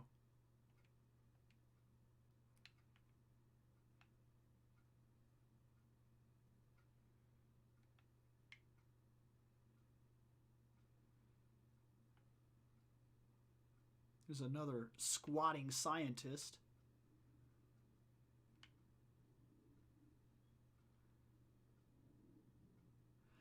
I don't know.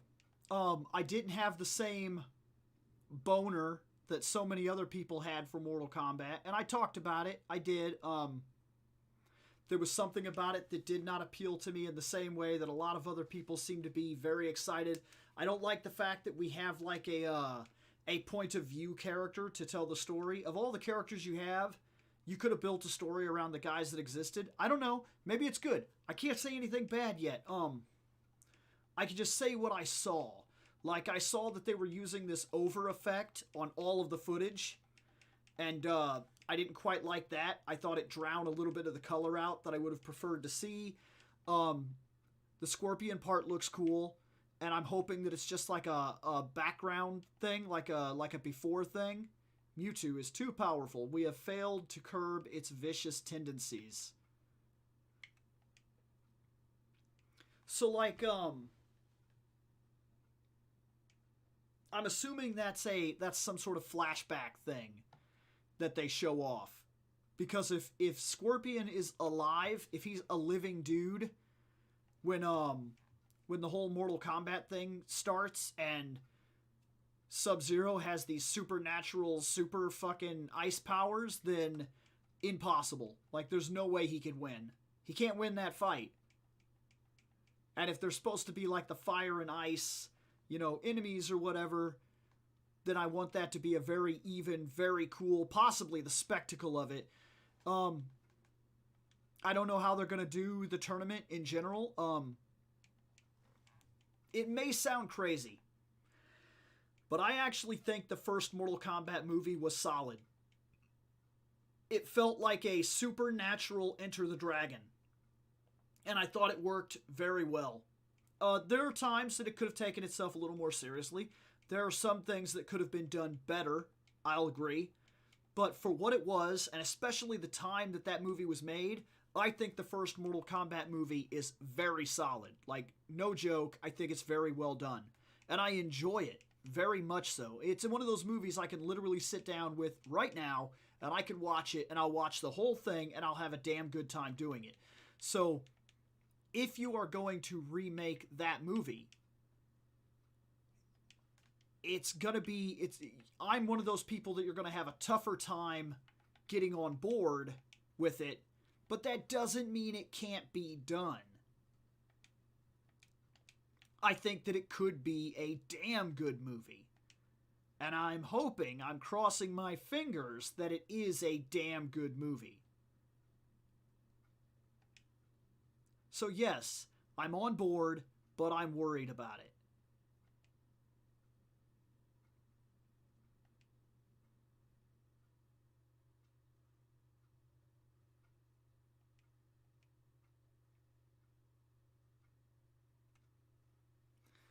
But Annie from Star Wars, what are we talking about now?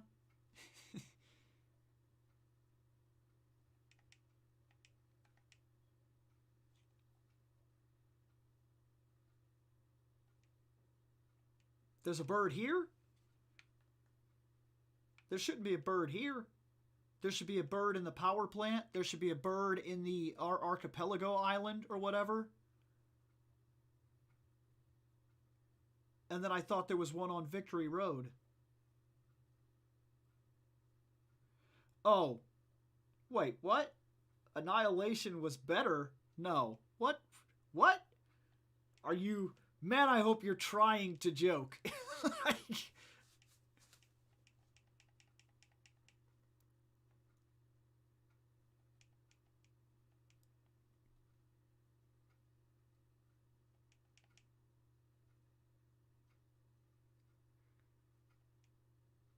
Aw, damn you. I need that accuracy. Good. Oh, good.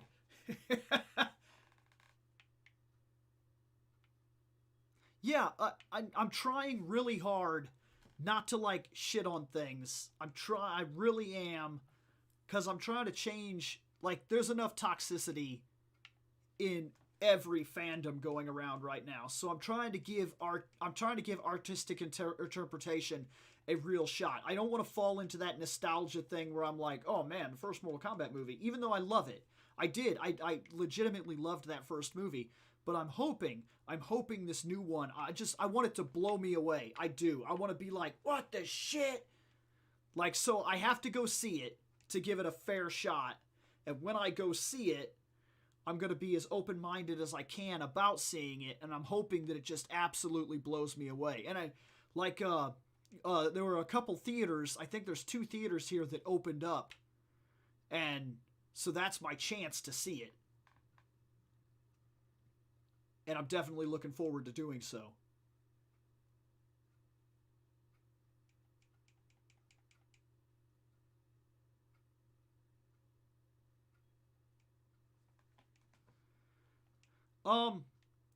I like the second movie if I have friends around.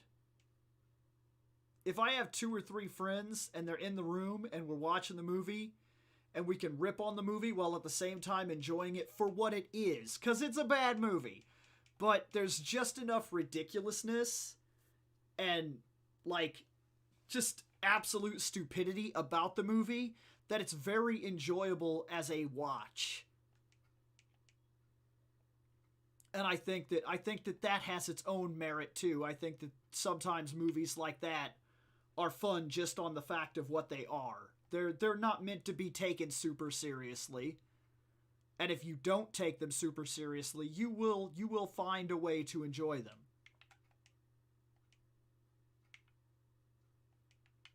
Can you sleep here? No?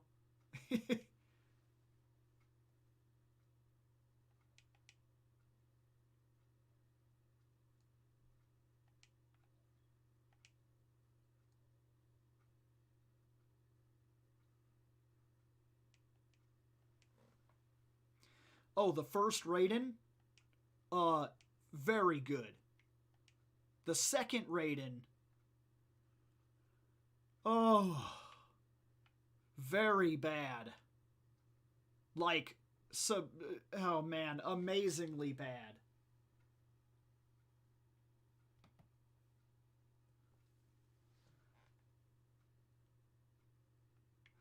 Yeah, he's getting close.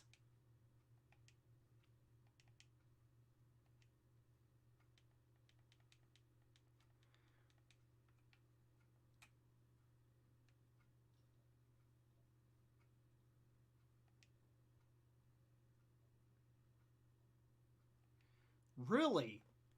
Yeah, yeah. Now that I read that name out loud, yeah, because he was the dude that played Highlander. Yes, I really loved him as the first Raiden. You really liked the second guy? Is there a reason? Is there something I'm missing that I don't see that you see? Because I tend to feel like he was not good.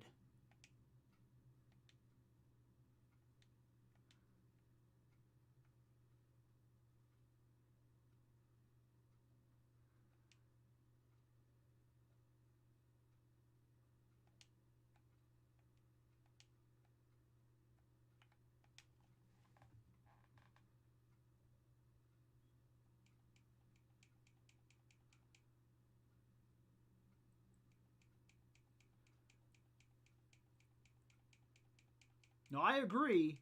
I think that Christopher Lambert was much better. The Highlander actor was much better, but I'm really wondering now if there's a reason that you liked the performance of the second guy. Like, I just felt like he was really bad. And I was disappointed too because he was the same actor. If I'm not mistaken, he was the same guy that was in the costume. He played Reptile in the first movie. Solar Beam. Oh boy.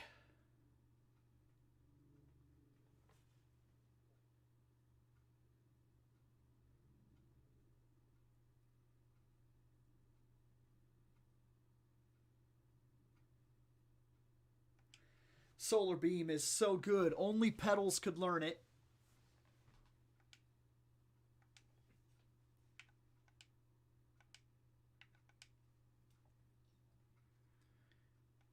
Okay, Petals is currently rocking Toxic, Acid, Cut, and Petal Dance.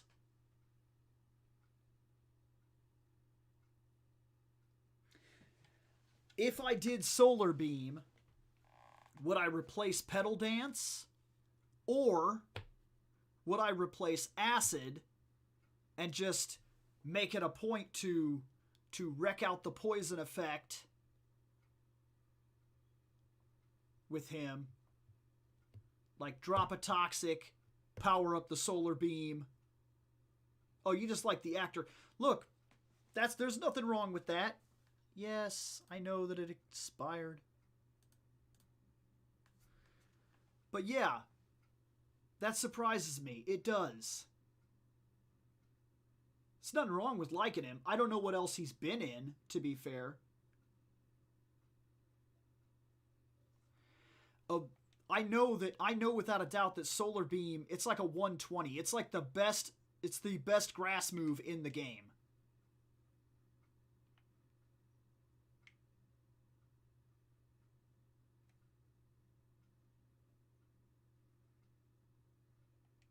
Okay, I never saw Dexter. I mean, I've seen the stuff.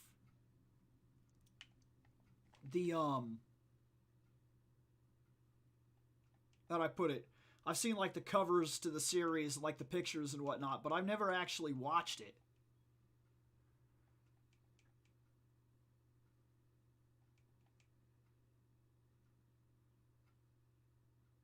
He played the second. No, Judge Dredd. Was he in the new Judge Dredd? Or was he in the old one? You know what?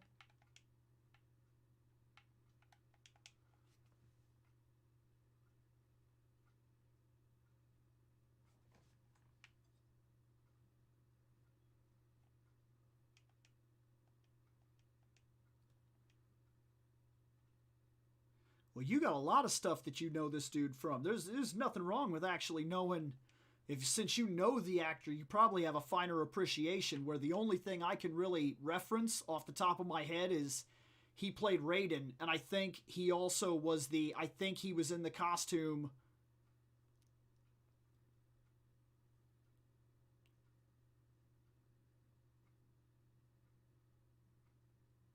Pedal Dance? No way. Pedal Dance can't be stronger than Solar Beam. I think Pedal Dance is only a 70 or an 80. I'm pretty sure Solar Beam is like the massive 120. It's their biggest move. It's like Thunder for them, if I'm not mistaken. Maybe I'm wrong, but wow, that really would surprise me if that's a real thing.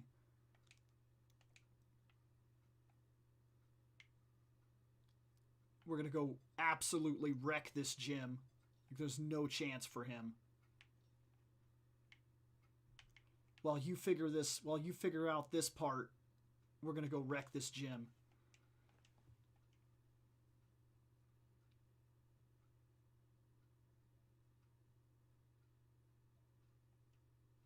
Oh, Acid and Pedal Dance are the same damage. Oh, no, Pedal Dance is stronger. Okay,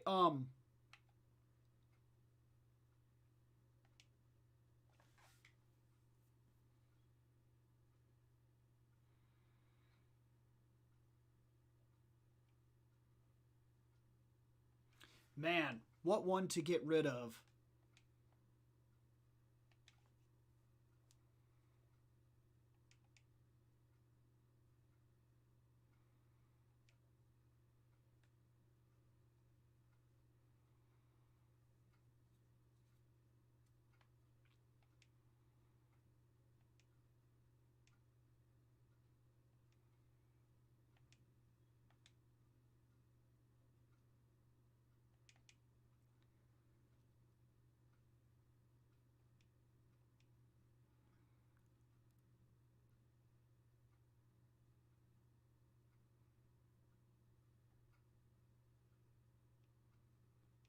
Well, both of them, because he's both type, but I believe Solar Beam is also uh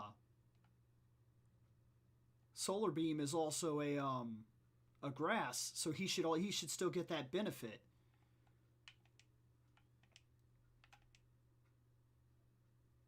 is Solar Beam a special attack and Pedal Dance and Toxic? Because if they're all specials, then that's the stat he's utilizing the highest. Which I'm pretty sure Solar Beam is a special attack. I don't know about Toxic, and I don't know about Pedal Dance.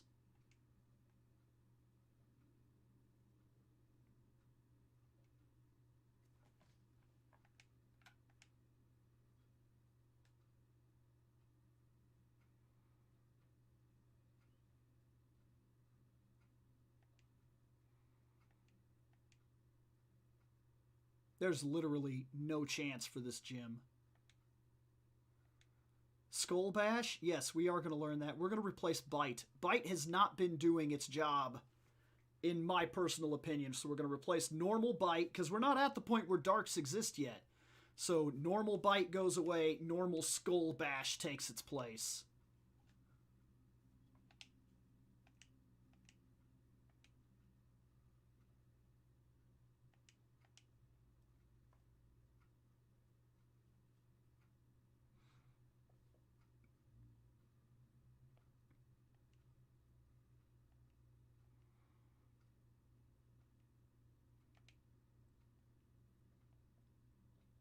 This is... when you get to this point where you're just... like you walk into a gym and you're just this level of broken, it's outrageous. But they do it to themselves. They're like, hey, we're the fire gym. Let's use like all the same 2 or 3 guys that are all weak to the exact same thing.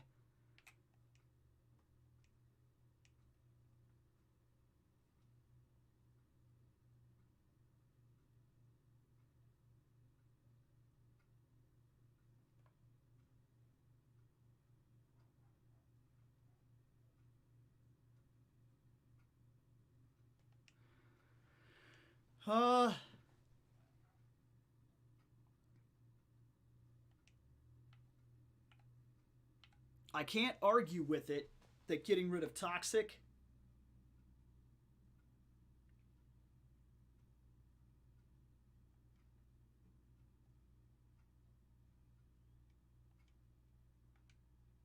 because in all honesty, Toxic is a damn good move, but it's a damn good move when you're fighting actual people in a competitive scene. It's one of those moves that makes a lot of sense when you're playing the game, because let's be honest, when you play the game like just the one-player game, you just powerhouse through it. Like, you don't really have to do anything other than level up, become strong, and wreck through it. That's all you really have to do.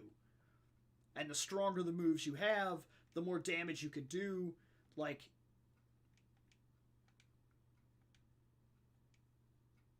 I mean, I still believe in keeping type coverage and everything. That's the reason I try to keep one of each different kind of move on my people. I try to keep a normal, because normal is that fallback move.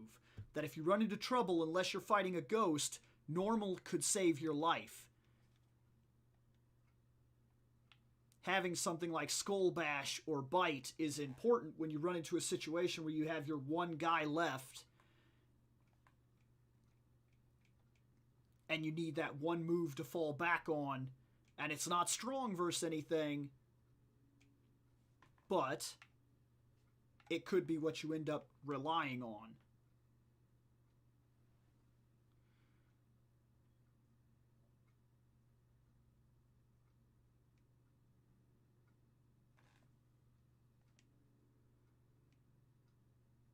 Why are we talking about Ray Park?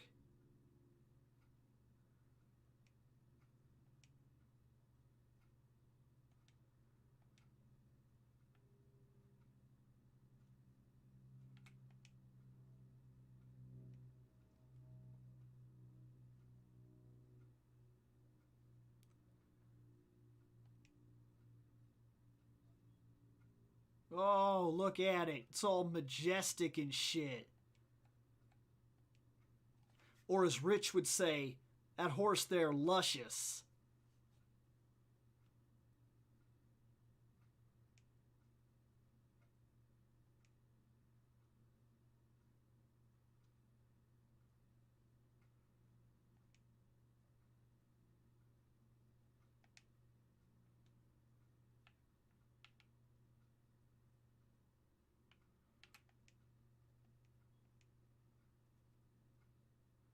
Ray Park was Reptile? Really? Huh.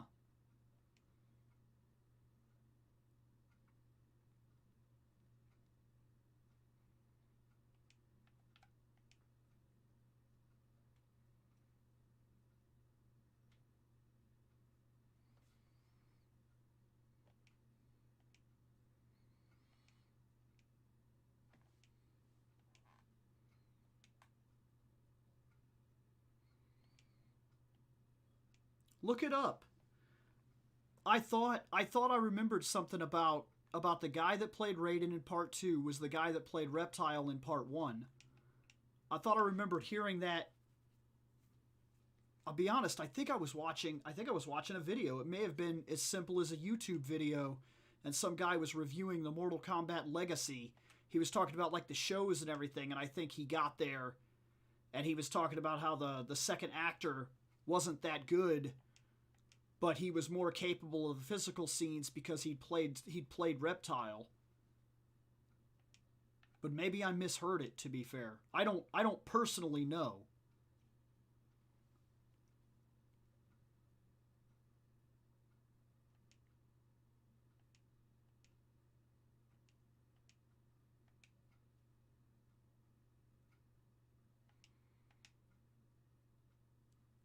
We've held a decent 6 people in this for a while now.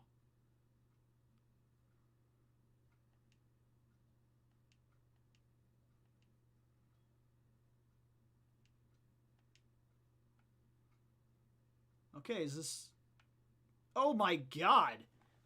Are you the sprite for Blaine?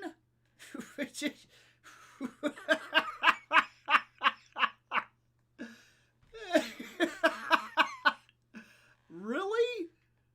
Really?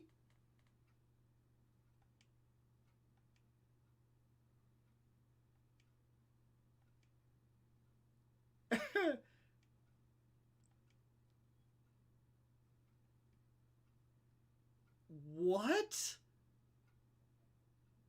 That sprite was awful. They couldn't have at least given him the scientist sprite or something? Like, whoa.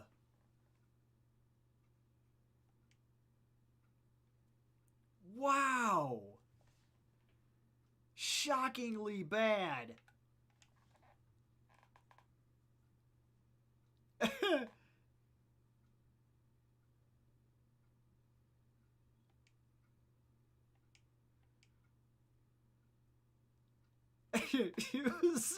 I can't get my mind. It's so bad. That's a terrible sprite for Blaine.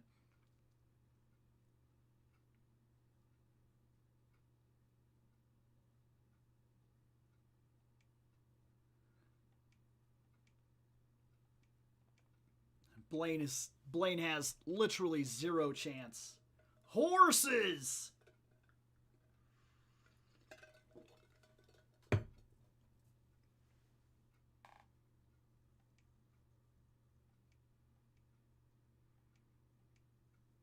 Oh, I love Arcanine. You know what? I don't even hate that sprite. I don't even hate that sprite for all this time. You know what? That's good. That's good. Arcanine is so freaking amazing, man. Shit.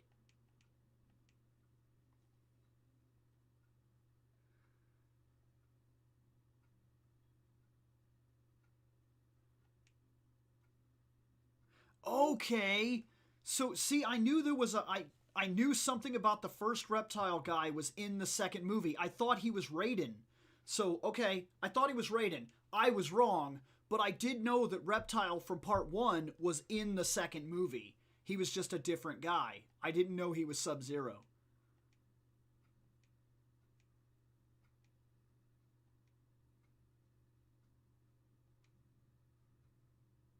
No, Ray Park was Baraka?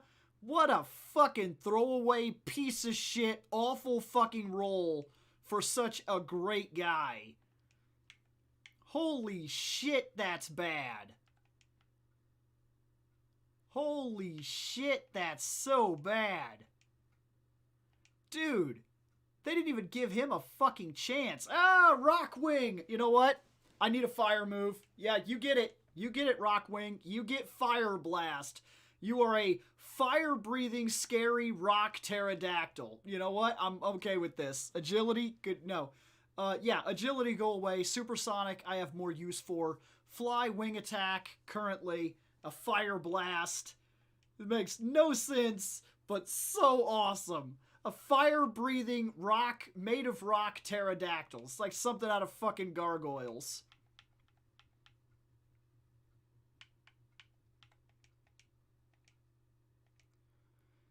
And we're going to solar beam petals here.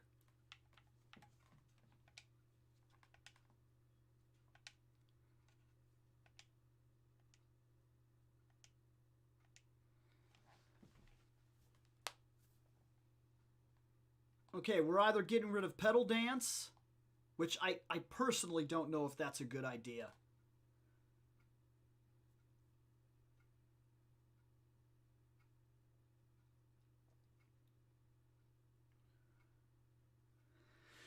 You say drop Toxic, huh?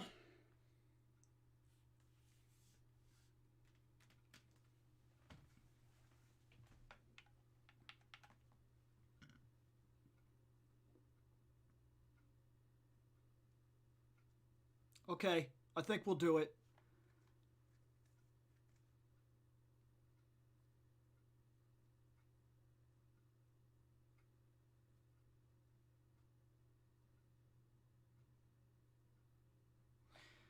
Because that's 2 grass. Right now we're at two poison, 1 normal, 1 grass.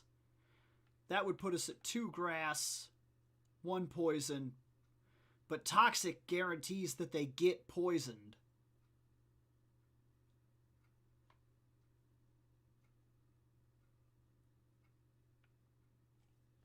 I'm going to replace Acid. I don't know why. Something about dropping Toxic right now doesn't feel right to me. Maybe I've just made a mistake. But yeah.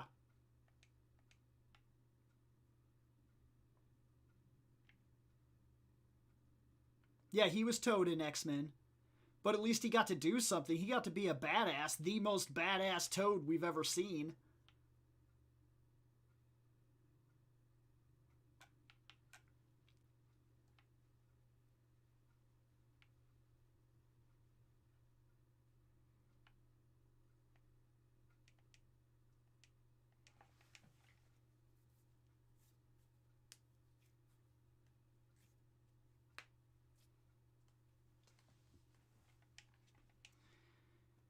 Okay.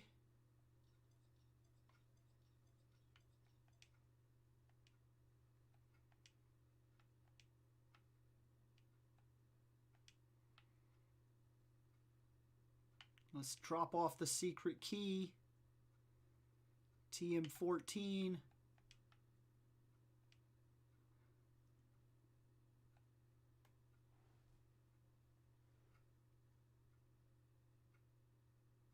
Yeah, we reviewed Pride of the X-Men. We did a show called Comics TAS, Comics TAS.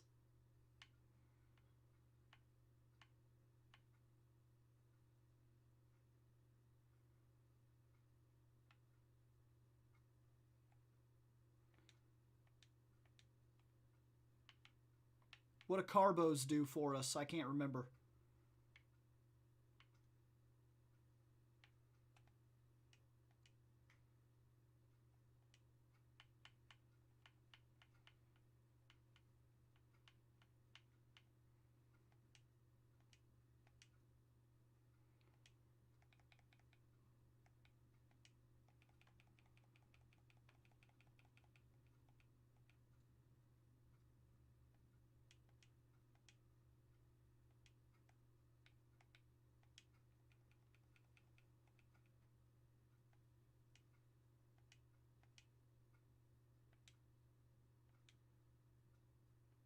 Not the animated series.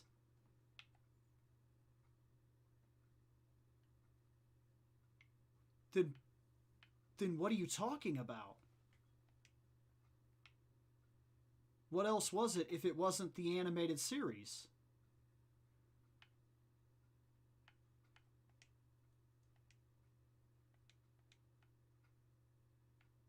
Because you have me completely lost now.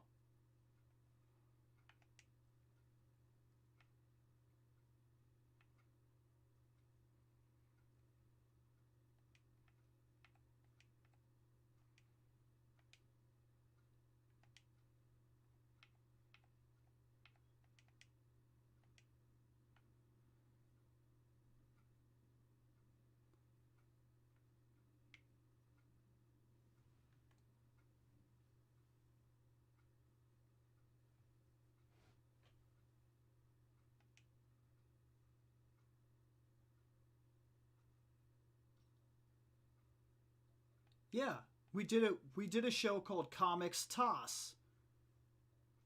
Comics the animated series. And it was specifically that show was designed where what we did was we took cartoon series that were designed after comic books and we reviewed them one episode at a time. And we got through all of season 1 of the original X-Men or the 90s X-Men before the show hit a curveball and we ended up having to stop. And it was a good series for what it's worth. Those episodes are fine ass episodes. Even if I speak for myself, they were good episodes. I re-listen to them from time to time.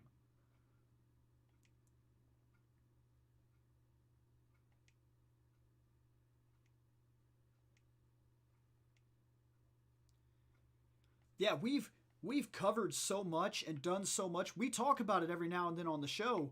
Like, we had a lot of shows. We had like 9 shows. And then all of a sudden, it just dwindled and dwindled and dwindled, and stuff happened and stuff happened and stuff happened, and now we are where we are. Like, we don't have anything, man. We have like a show.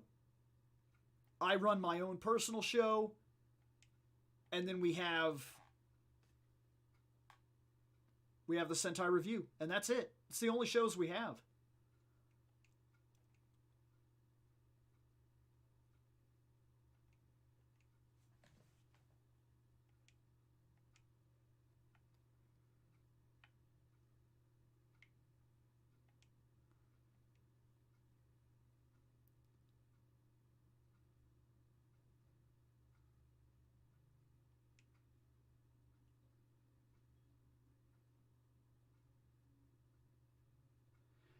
Yeah, that does happen. And I actually, it's part of why I ended up liking the episode so much, is because you see a very big difference between like Scott. He very much wants his superheroes to be. He wants his superheroes to be what they were when he was 10. That's what he wants. He wants good guy, bad guy, tights, flashy colors. Good guy is right, bad guy is wrong. We don't think any deeper than that. We punch the bad guy in the face.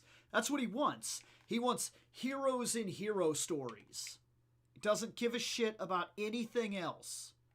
And while that's okay, it shows a huge difference in the dynamic of how I view a show and how he views a show and how Shane views a show. Like Shane is prone to point out some of the animation effects, while like me and Seth are prone to understand why animation effects are there, and we kind of let it go and we're focusing more on what the stories are saying. And that's very interesting to us, cuz like Shane was like, "Why is he wearing regular glasses this episode?" he was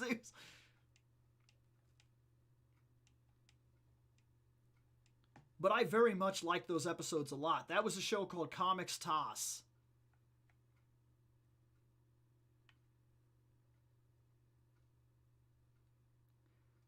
And then I also have another set of episodes. I actually really like the Controller Pilot podcast. I think those are some of the best video game discussions that we as a group had ever had. Literally. Hands down, I think that show kicked Legacy of Gaming's ass. And I miss doing it. I miss doing it so much, because I honestly feel it was such a good show.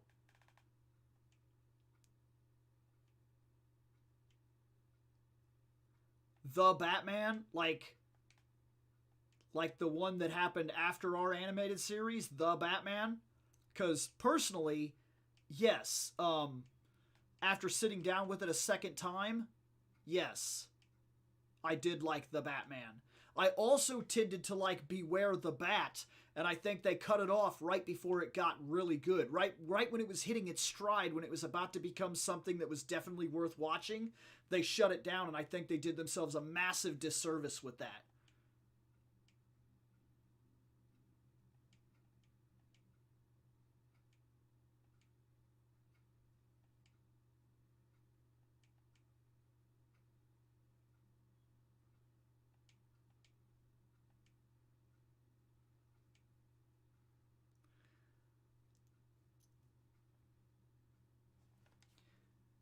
I think what I liked about the Batman was that it was early in his career and he was making mistakes and he was discovering things as he went along, and I like that the show kind of builds into the thing that you expect it to be.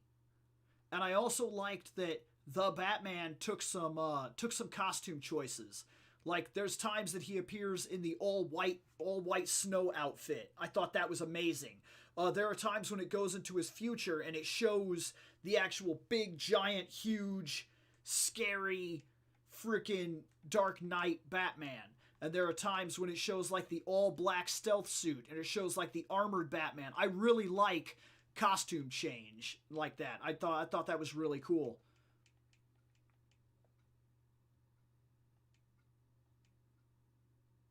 And I also liked how they played off Two Face, how they developed Two Face over time as a different, newer character that had more impact on him as a person because that was one of his friends.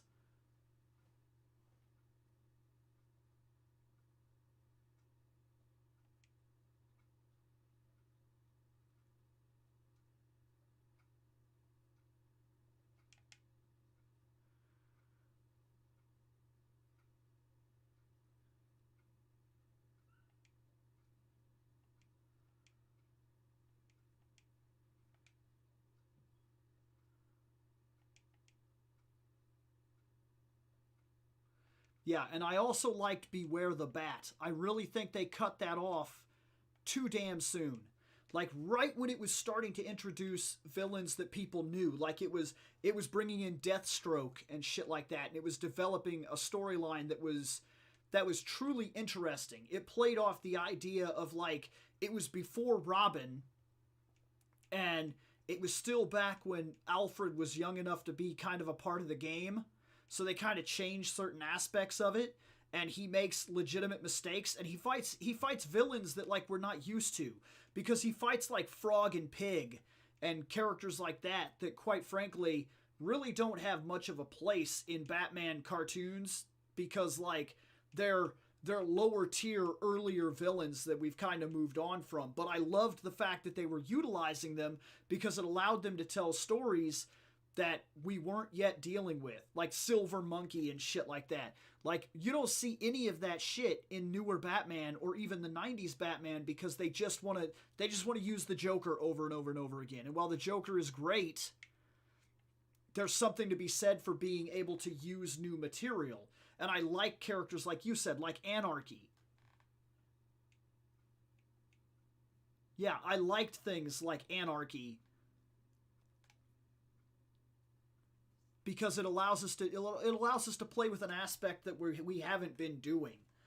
Because it really does get old to see the same Batman story over and over and over again. And no matter how good that original 90s Batman was, because it was nearly unbeatable, 100%, I'll admit that, so good.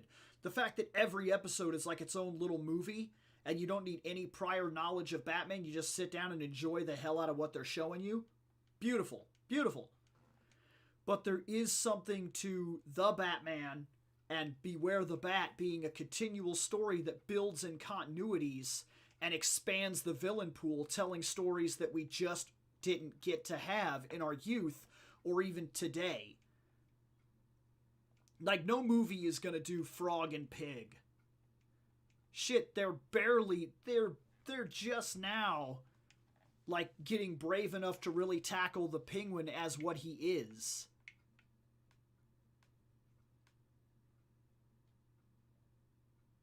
So yeah, I very much liked those two Batman series. I own both of them actually. I own them I own them complete.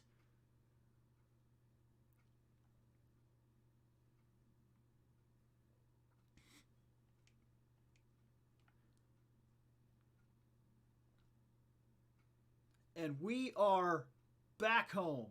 That is full circle. That is legitimately cool that the game is designed that way. That you can literally come home, stop by your actual house, talk to your mom. I wish they would have really incorporated that though. I wish you'd have walked in and she'd have been like, oh my gosh, is that the Pokemon that you left with? He's so strong now, or something like that. Or you've really grown up. I really wish it would have said something like that. It would have given us something like that. And we could have walked in and talked to the professor and he'd have been like, you're really coming along. I'm legitimately impressed.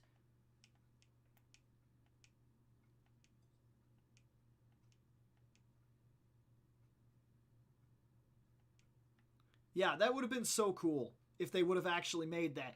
Because the fact that you swim up and land right in your hometown and go back to that old gym that was closed that you couldn't do before, like, there's something legitimately really cool about coming back to the beginning.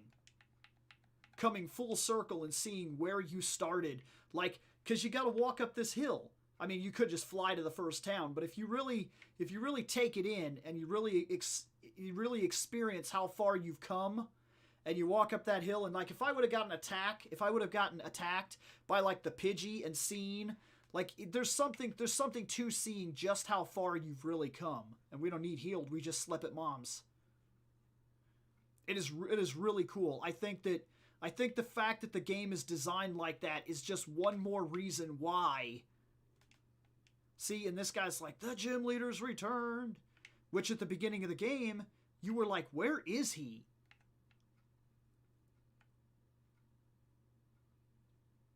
Absolutely love it. Absolutely love the way that works. That the game goes full circle. You end up where you started.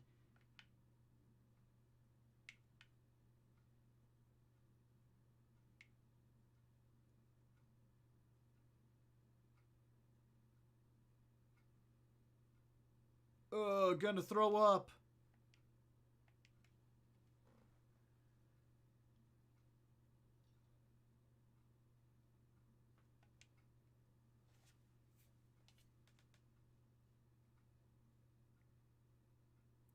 By the way, I did not dislike the Danny DeVito penguin.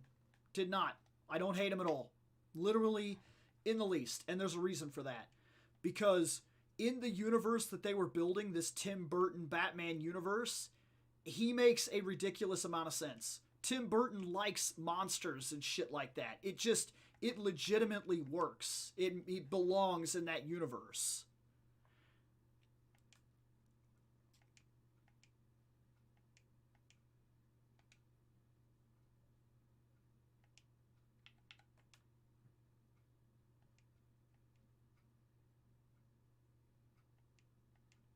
Bow.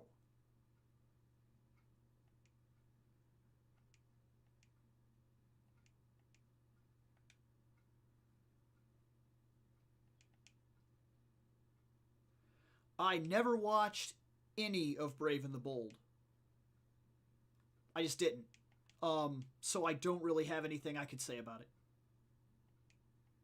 Oh, that hurt.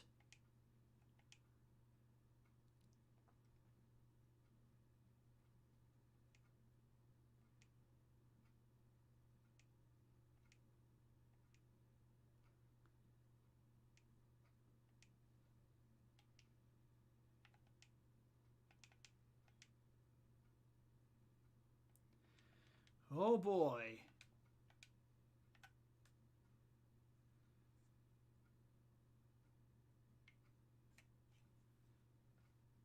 I heard it was good. I heard it goes back to a more cheeky idea, that it plays around with kind of like the original 60s style and whatnot, kind of just being cheeky and fun and Batman.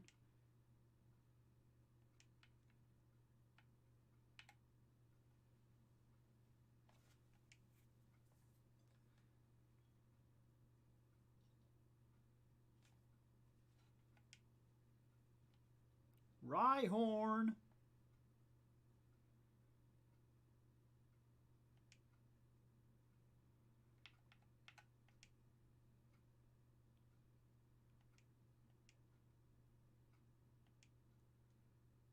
Good, because we're going to pull out now, and we're going to bring in Spoopy. These guys, I admit, are stronger than I was expecting.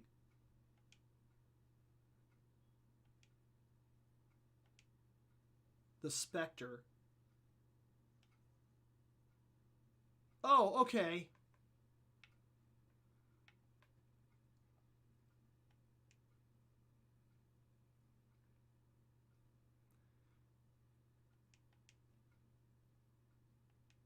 Something that I really liked, and it's a minor thing, but I really did like it. I really appreciated the shit out of it.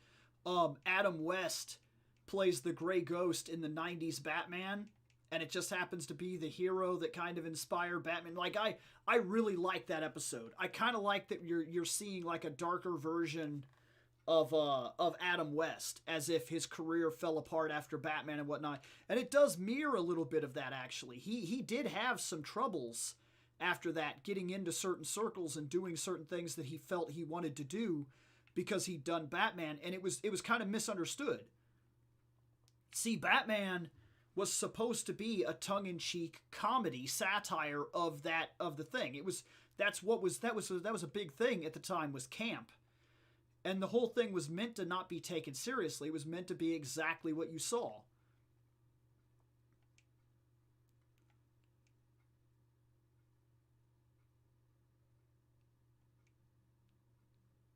Oh, shit.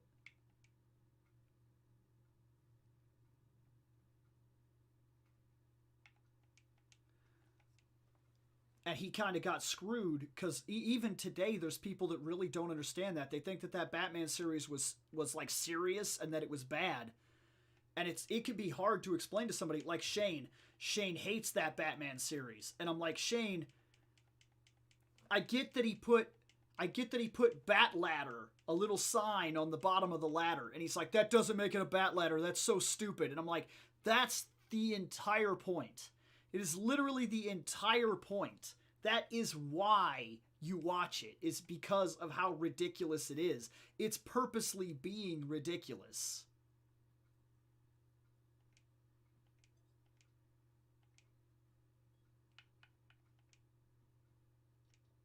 Yeah, like the Joker mustache. The fact that the actor himself said, I ain't shaving this mustache. There's no way that's going to happen. This makes me money. And so they were just like, well, I mean, it's a joke anyway, so that's funny. Fine. Whatever. Don't shave. And you got big actors. You got Cesar Romero. You got Burgess Meredith. Like, these are not small guys that came in and did this. Like,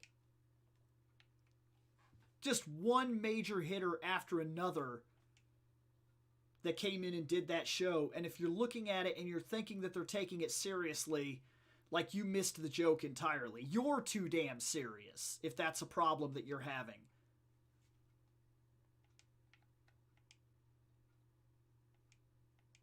But it did. It kind of hurt parts of his career.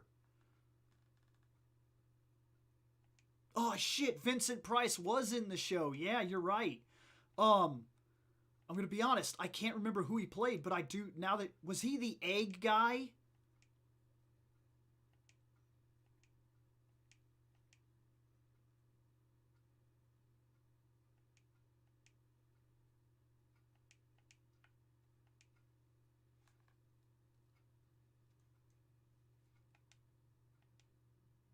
Yeah, Egghead, yeah.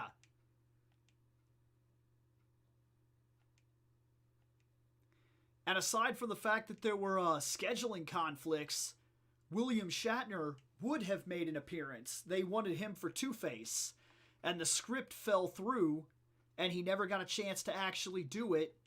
And then their show got canceled before Star Trek got canceled, so some of their actors actually went over and did some Star Trek episodes. And some of those are some damn good episodes too, actually, if you go watch them. But they finally got around to allowing him to do it many years later in, I think there was an animated movie that came out where they kind of rewrote that script, kind of reused what they had in mind, the original script, and kind of doctored it for a movie appearance. And they finally gave him the chance to play it, I thought. I thought I remembered that that went through. Or if it didn't go through, then something... Then sadly, maybe it was too soon. Or it was too late. Because I remember they were in discussion to do it.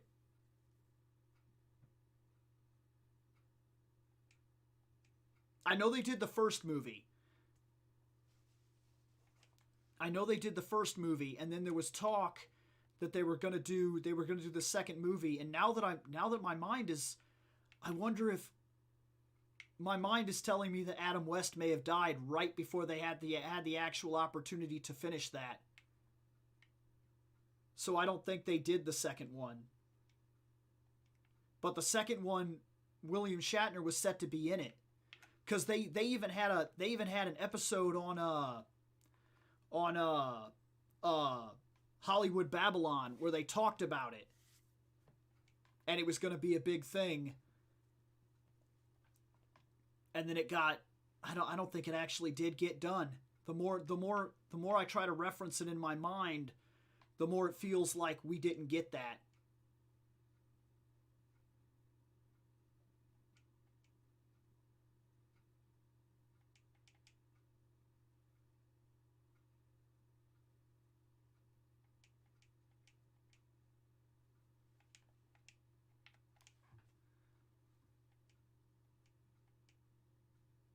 Man, you are pumping that Nidoran crazy.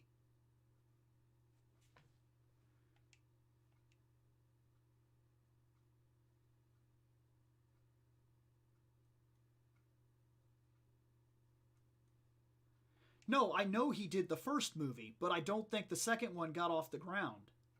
Did the second one happen? Because the second one was going to be the old script that they never got to use. It was going to be the Two-Face story with William Shatner. So they did get to do it? I never got to see it. Is it good? Like, that legitimately excites me. I want to see that. I keep looking over there because that's where the writing is, but like you guys are actually like there.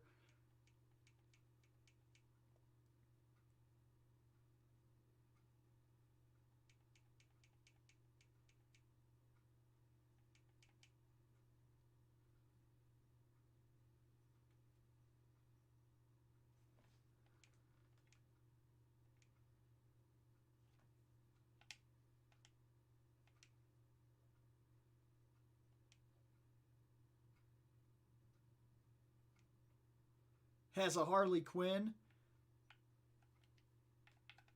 I mean, her attitude almost seems like it would work without question in that whole...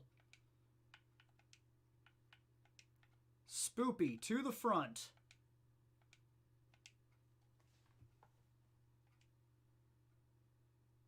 I plan to resurrect Team Rocket here. I mean, have they been going to jail? The only thing I do is knock their Pokemon out. So, like what happened to them?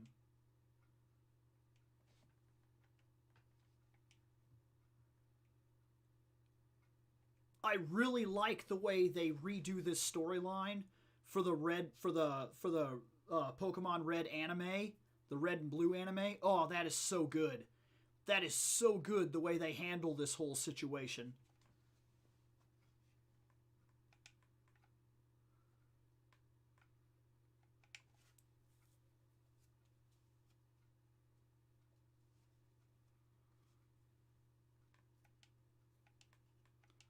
Nope, can't be stomping me. I don't have a solid form, buddy.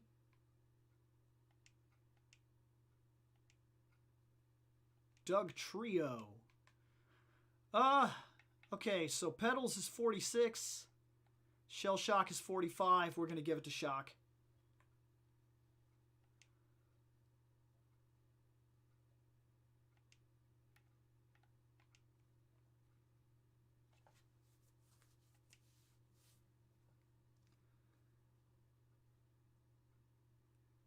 Bam! What's next? Nidoqueen. Okay, we're switching back up to Spoopy.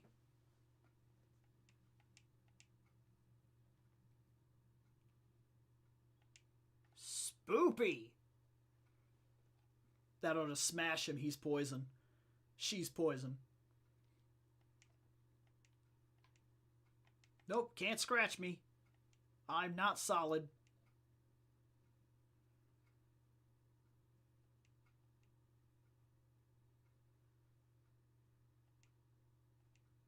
Nidoking, staying out, Spoopy.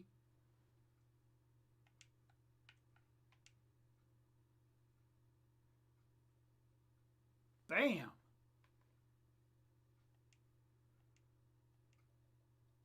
Oh no! That trashed me!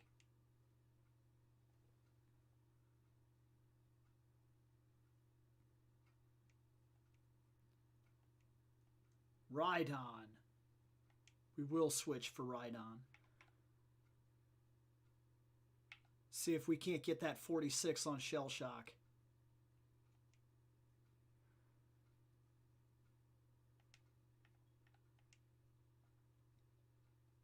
Dang, he's a 50.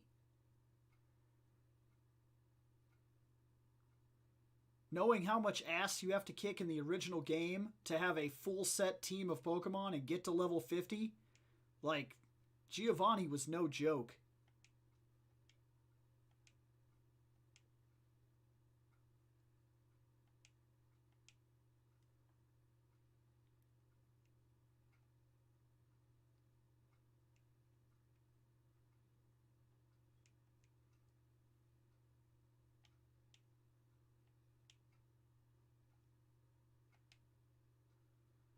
Fissure.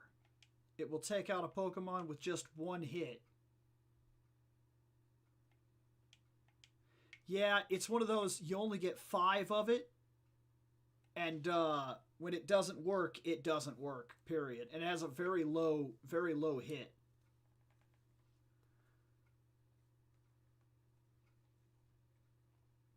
Who is Ash's dad? I don't know. But the anime specifically suggests Ash's dad, and even and the mom even says he'd be proud. And the dad was a trainer, because in the very first season in the Indigo stuff, they specifically say, "Oh, you got there even faster than your dad did." So,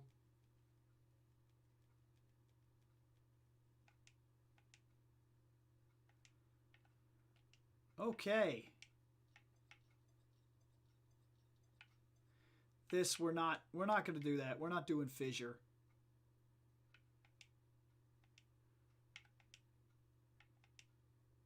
I don't like trusting maybe moves.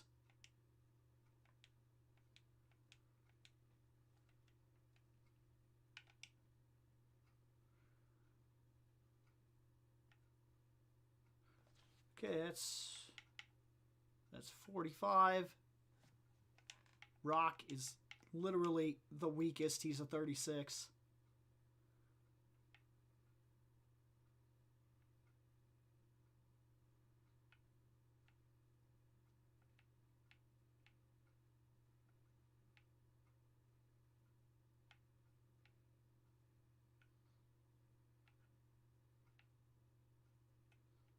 Oh shit.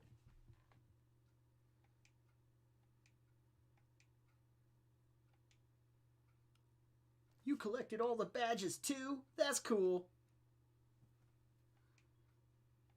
As a warm-up for the Pokemon League. How many times do you have to lose to him? How many times do you have to lose to Red before you just stop your bullshit, man?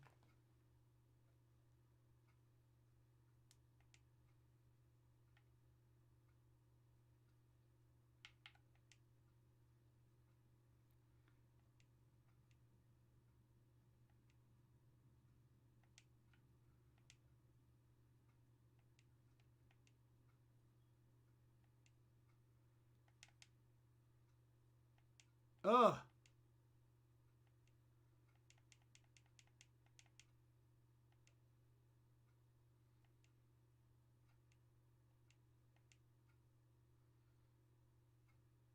It's going to be a pretty fast bird.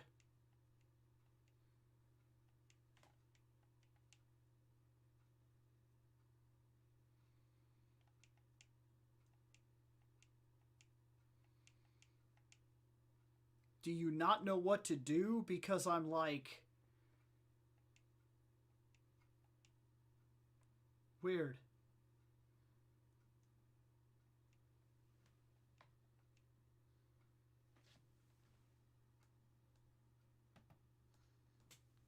Can you do that? Can you screw yourself and do this fight before you're actually ready to do it? Like, way before?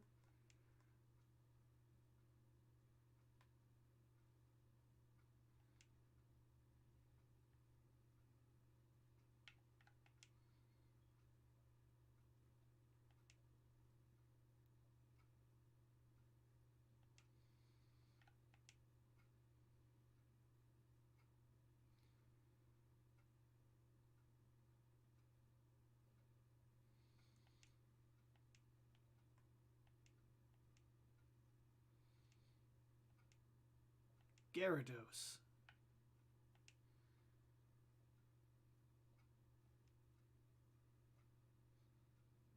The Black Cauldron? I don't even know what that is.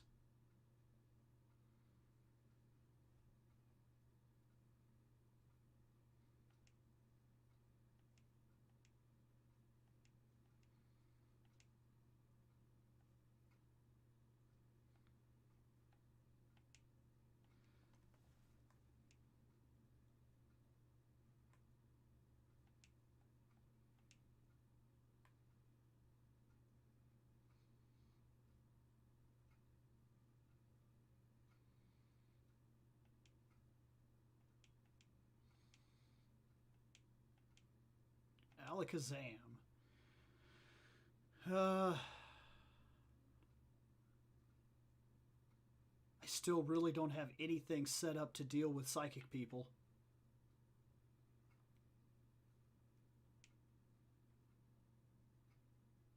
Oh, then I've probably not seen it. Or I have when I was younger and I just don't remember. Oh, that might be the end of me. He's a level 50. Yep. Damn. He'll get wiped. He'll get wiped.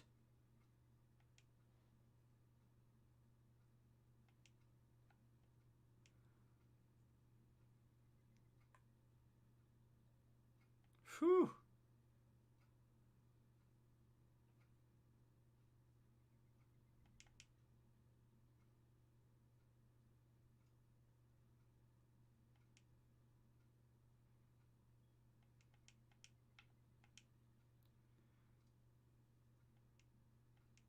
Oh. Damn. Crit hit. Okay.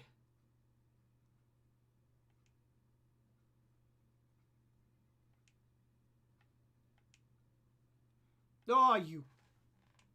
Okay.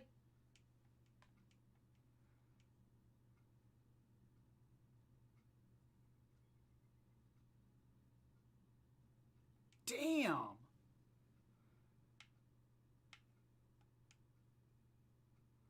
That is the strongest thing on his team. It is the quintessential fearful thing.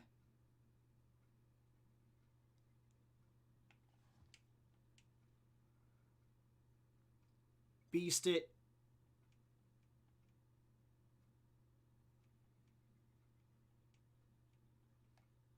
Come on, don't go down. Damn! What the shit?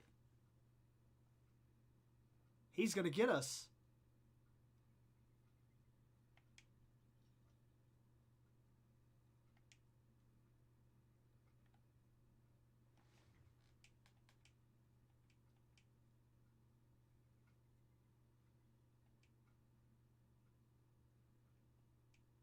Yep, that's him. He won't survive that. That's... Damn!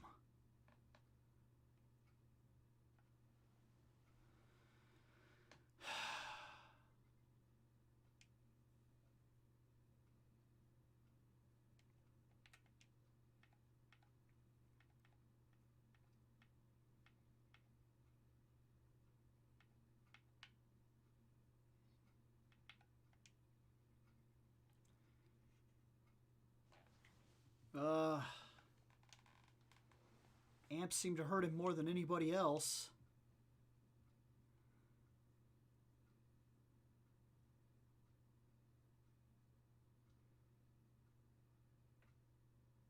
Jeez.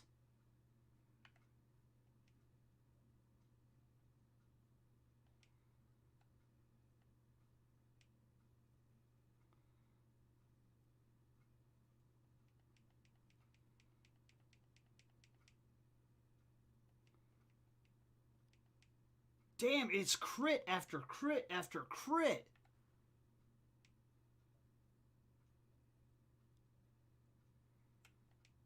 If he takes this bait, he'll attack because Petals is poison.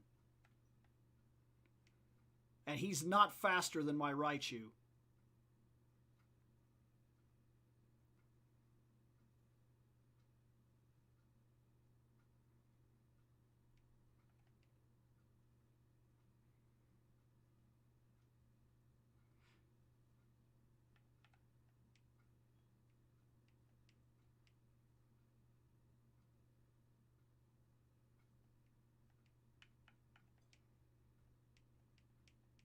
A potion?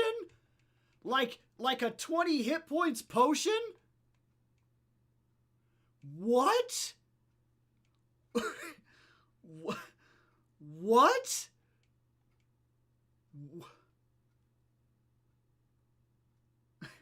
What? What?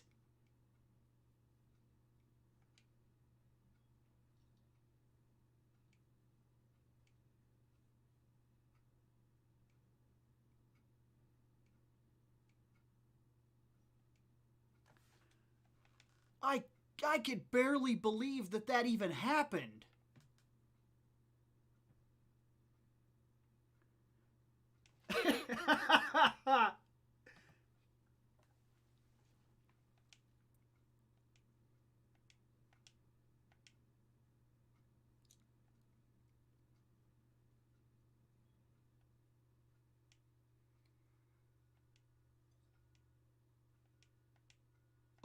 Oh, I cannot believe this is happening. That's right, you poison powder the shit out of him. You get him. You show him.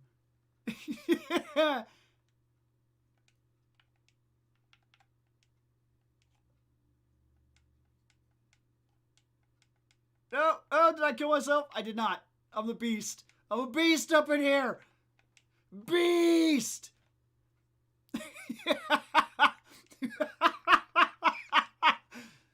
No way!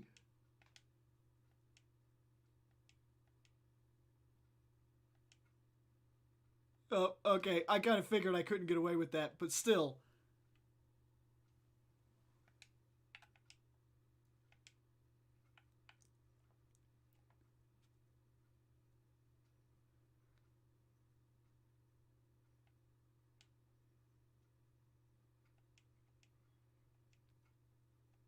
Yeah.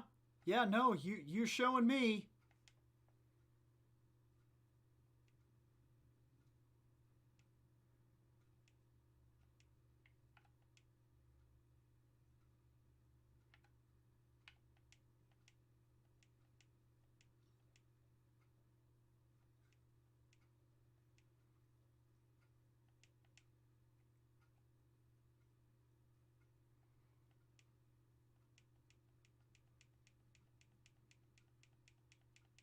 Damn, that thing hit hard. Damn, I didn't hit worth shit.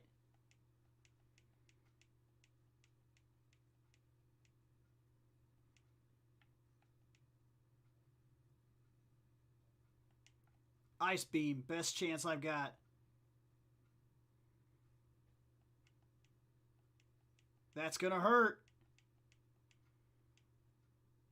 Beast it, Shell Shocker.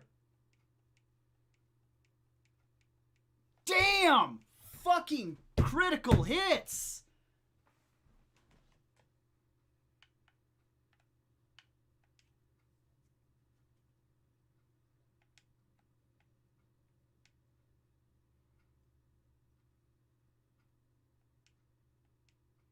It is way too crit happy in this game. Way, way, way too crit happy.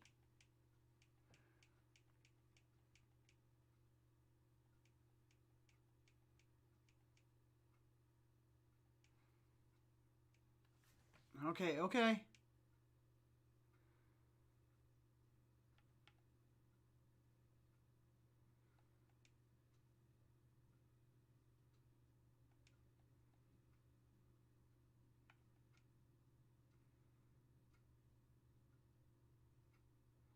I should have done that from the beginning, in all honesty. Should have done that in the beginning.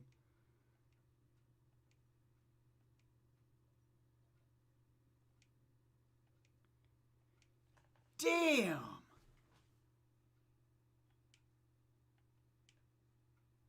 I need more practice. You used a potion. And they just sat there and tried to poison powder me over and over and over.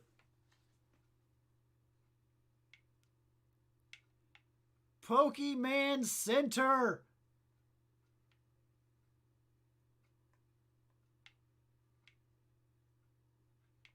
That's what I've been saying this whole time, is that Gloves is just, he's kind of shit. He's kind of the worst thing on my team.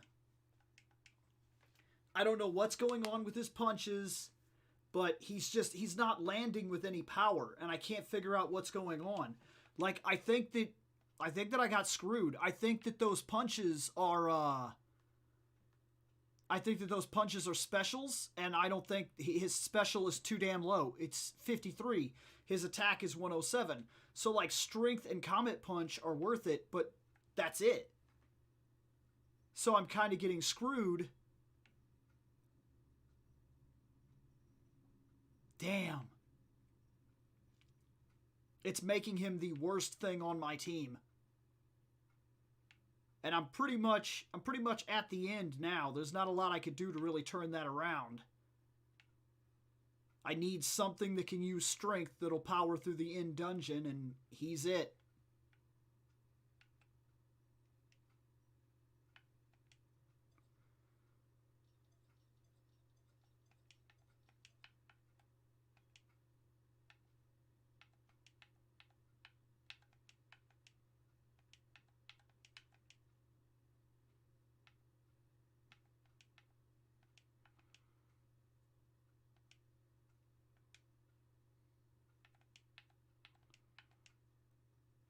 Okay, so I got a 36, a 42, a 43, a 45, a 45, a 46.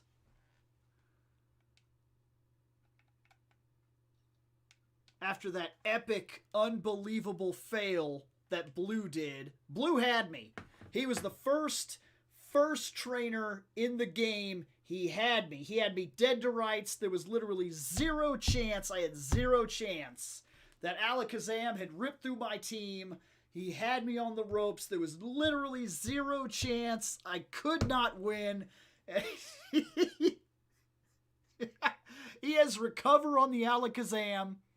And I know by now, with people that strong, he had better than that. He used a potion. A standard, there you go, 20 hit points. But I can't believe it. I can't believe it. Holy shit. Okay. Yeah, I'm gonna save this again just to be sure. And I was right. We'll end this somewhere around 22, 23 hours. We'll probably end this tonight. Holy shit. I'm gonna get out of here. I have to check on the dogs. I have to call my mom. I have to figure out what's going on with their physical.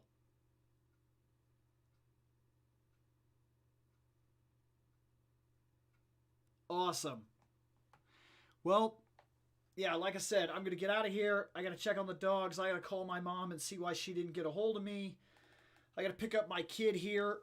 She gets off the bus at 1:30. Ah. Yeah. Can't believe that. Can't believe it. Hell of a way to end the stream. Get out of here.